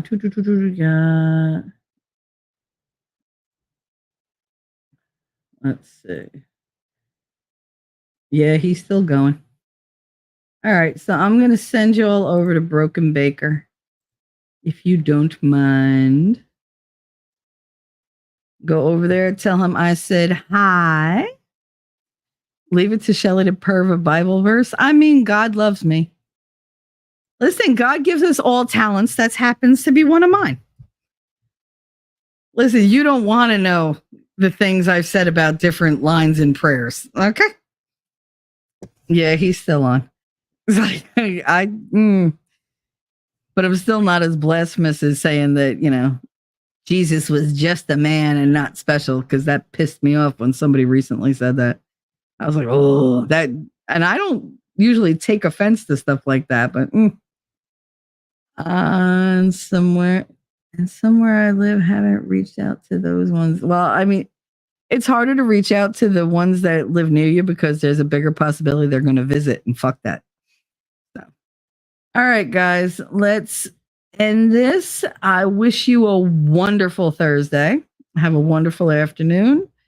Have a great Friday. I will see you in Winnings Chat tonight. He'll be doing, let's see, now I got to pull this up because I can't fucking remember. Hopefully he did a thumbnail. Nope, he fucking didn't. Of course not. Because why help me out when... Tonight he'll be doing Unveiling Reality or Election 2024, but I know he's got a whole host of things he wants to talk about. So that should be fun. I always enjoy those streams. And I will see you there. But until then, I love you, and I will see you in the Funny Papers. Bye. Jersey girl, I know that you're a Jersey girl inside. 4 a.m. at a diner, stop singing, living on a And doggone it, people like me. I'm thinking maybe you're a Jersey girl with all those highlights in your hair. No other girl can move like you. We pump our fists damn right, it's true. And I don't care what they might say, they'll never get us anyway. So be my Jersey girl, and take a little ride with me tonight. And let's get dirty, girl. I know that you're a Jersey girl inside. The way you turn it up, turn me on, and then you take it off. Make it hot, make it loud. We'll wake the holes down. Jersey girl, I know that you're a Jersey girl inside. Who the fuck starts a conversation like that? I just sat down.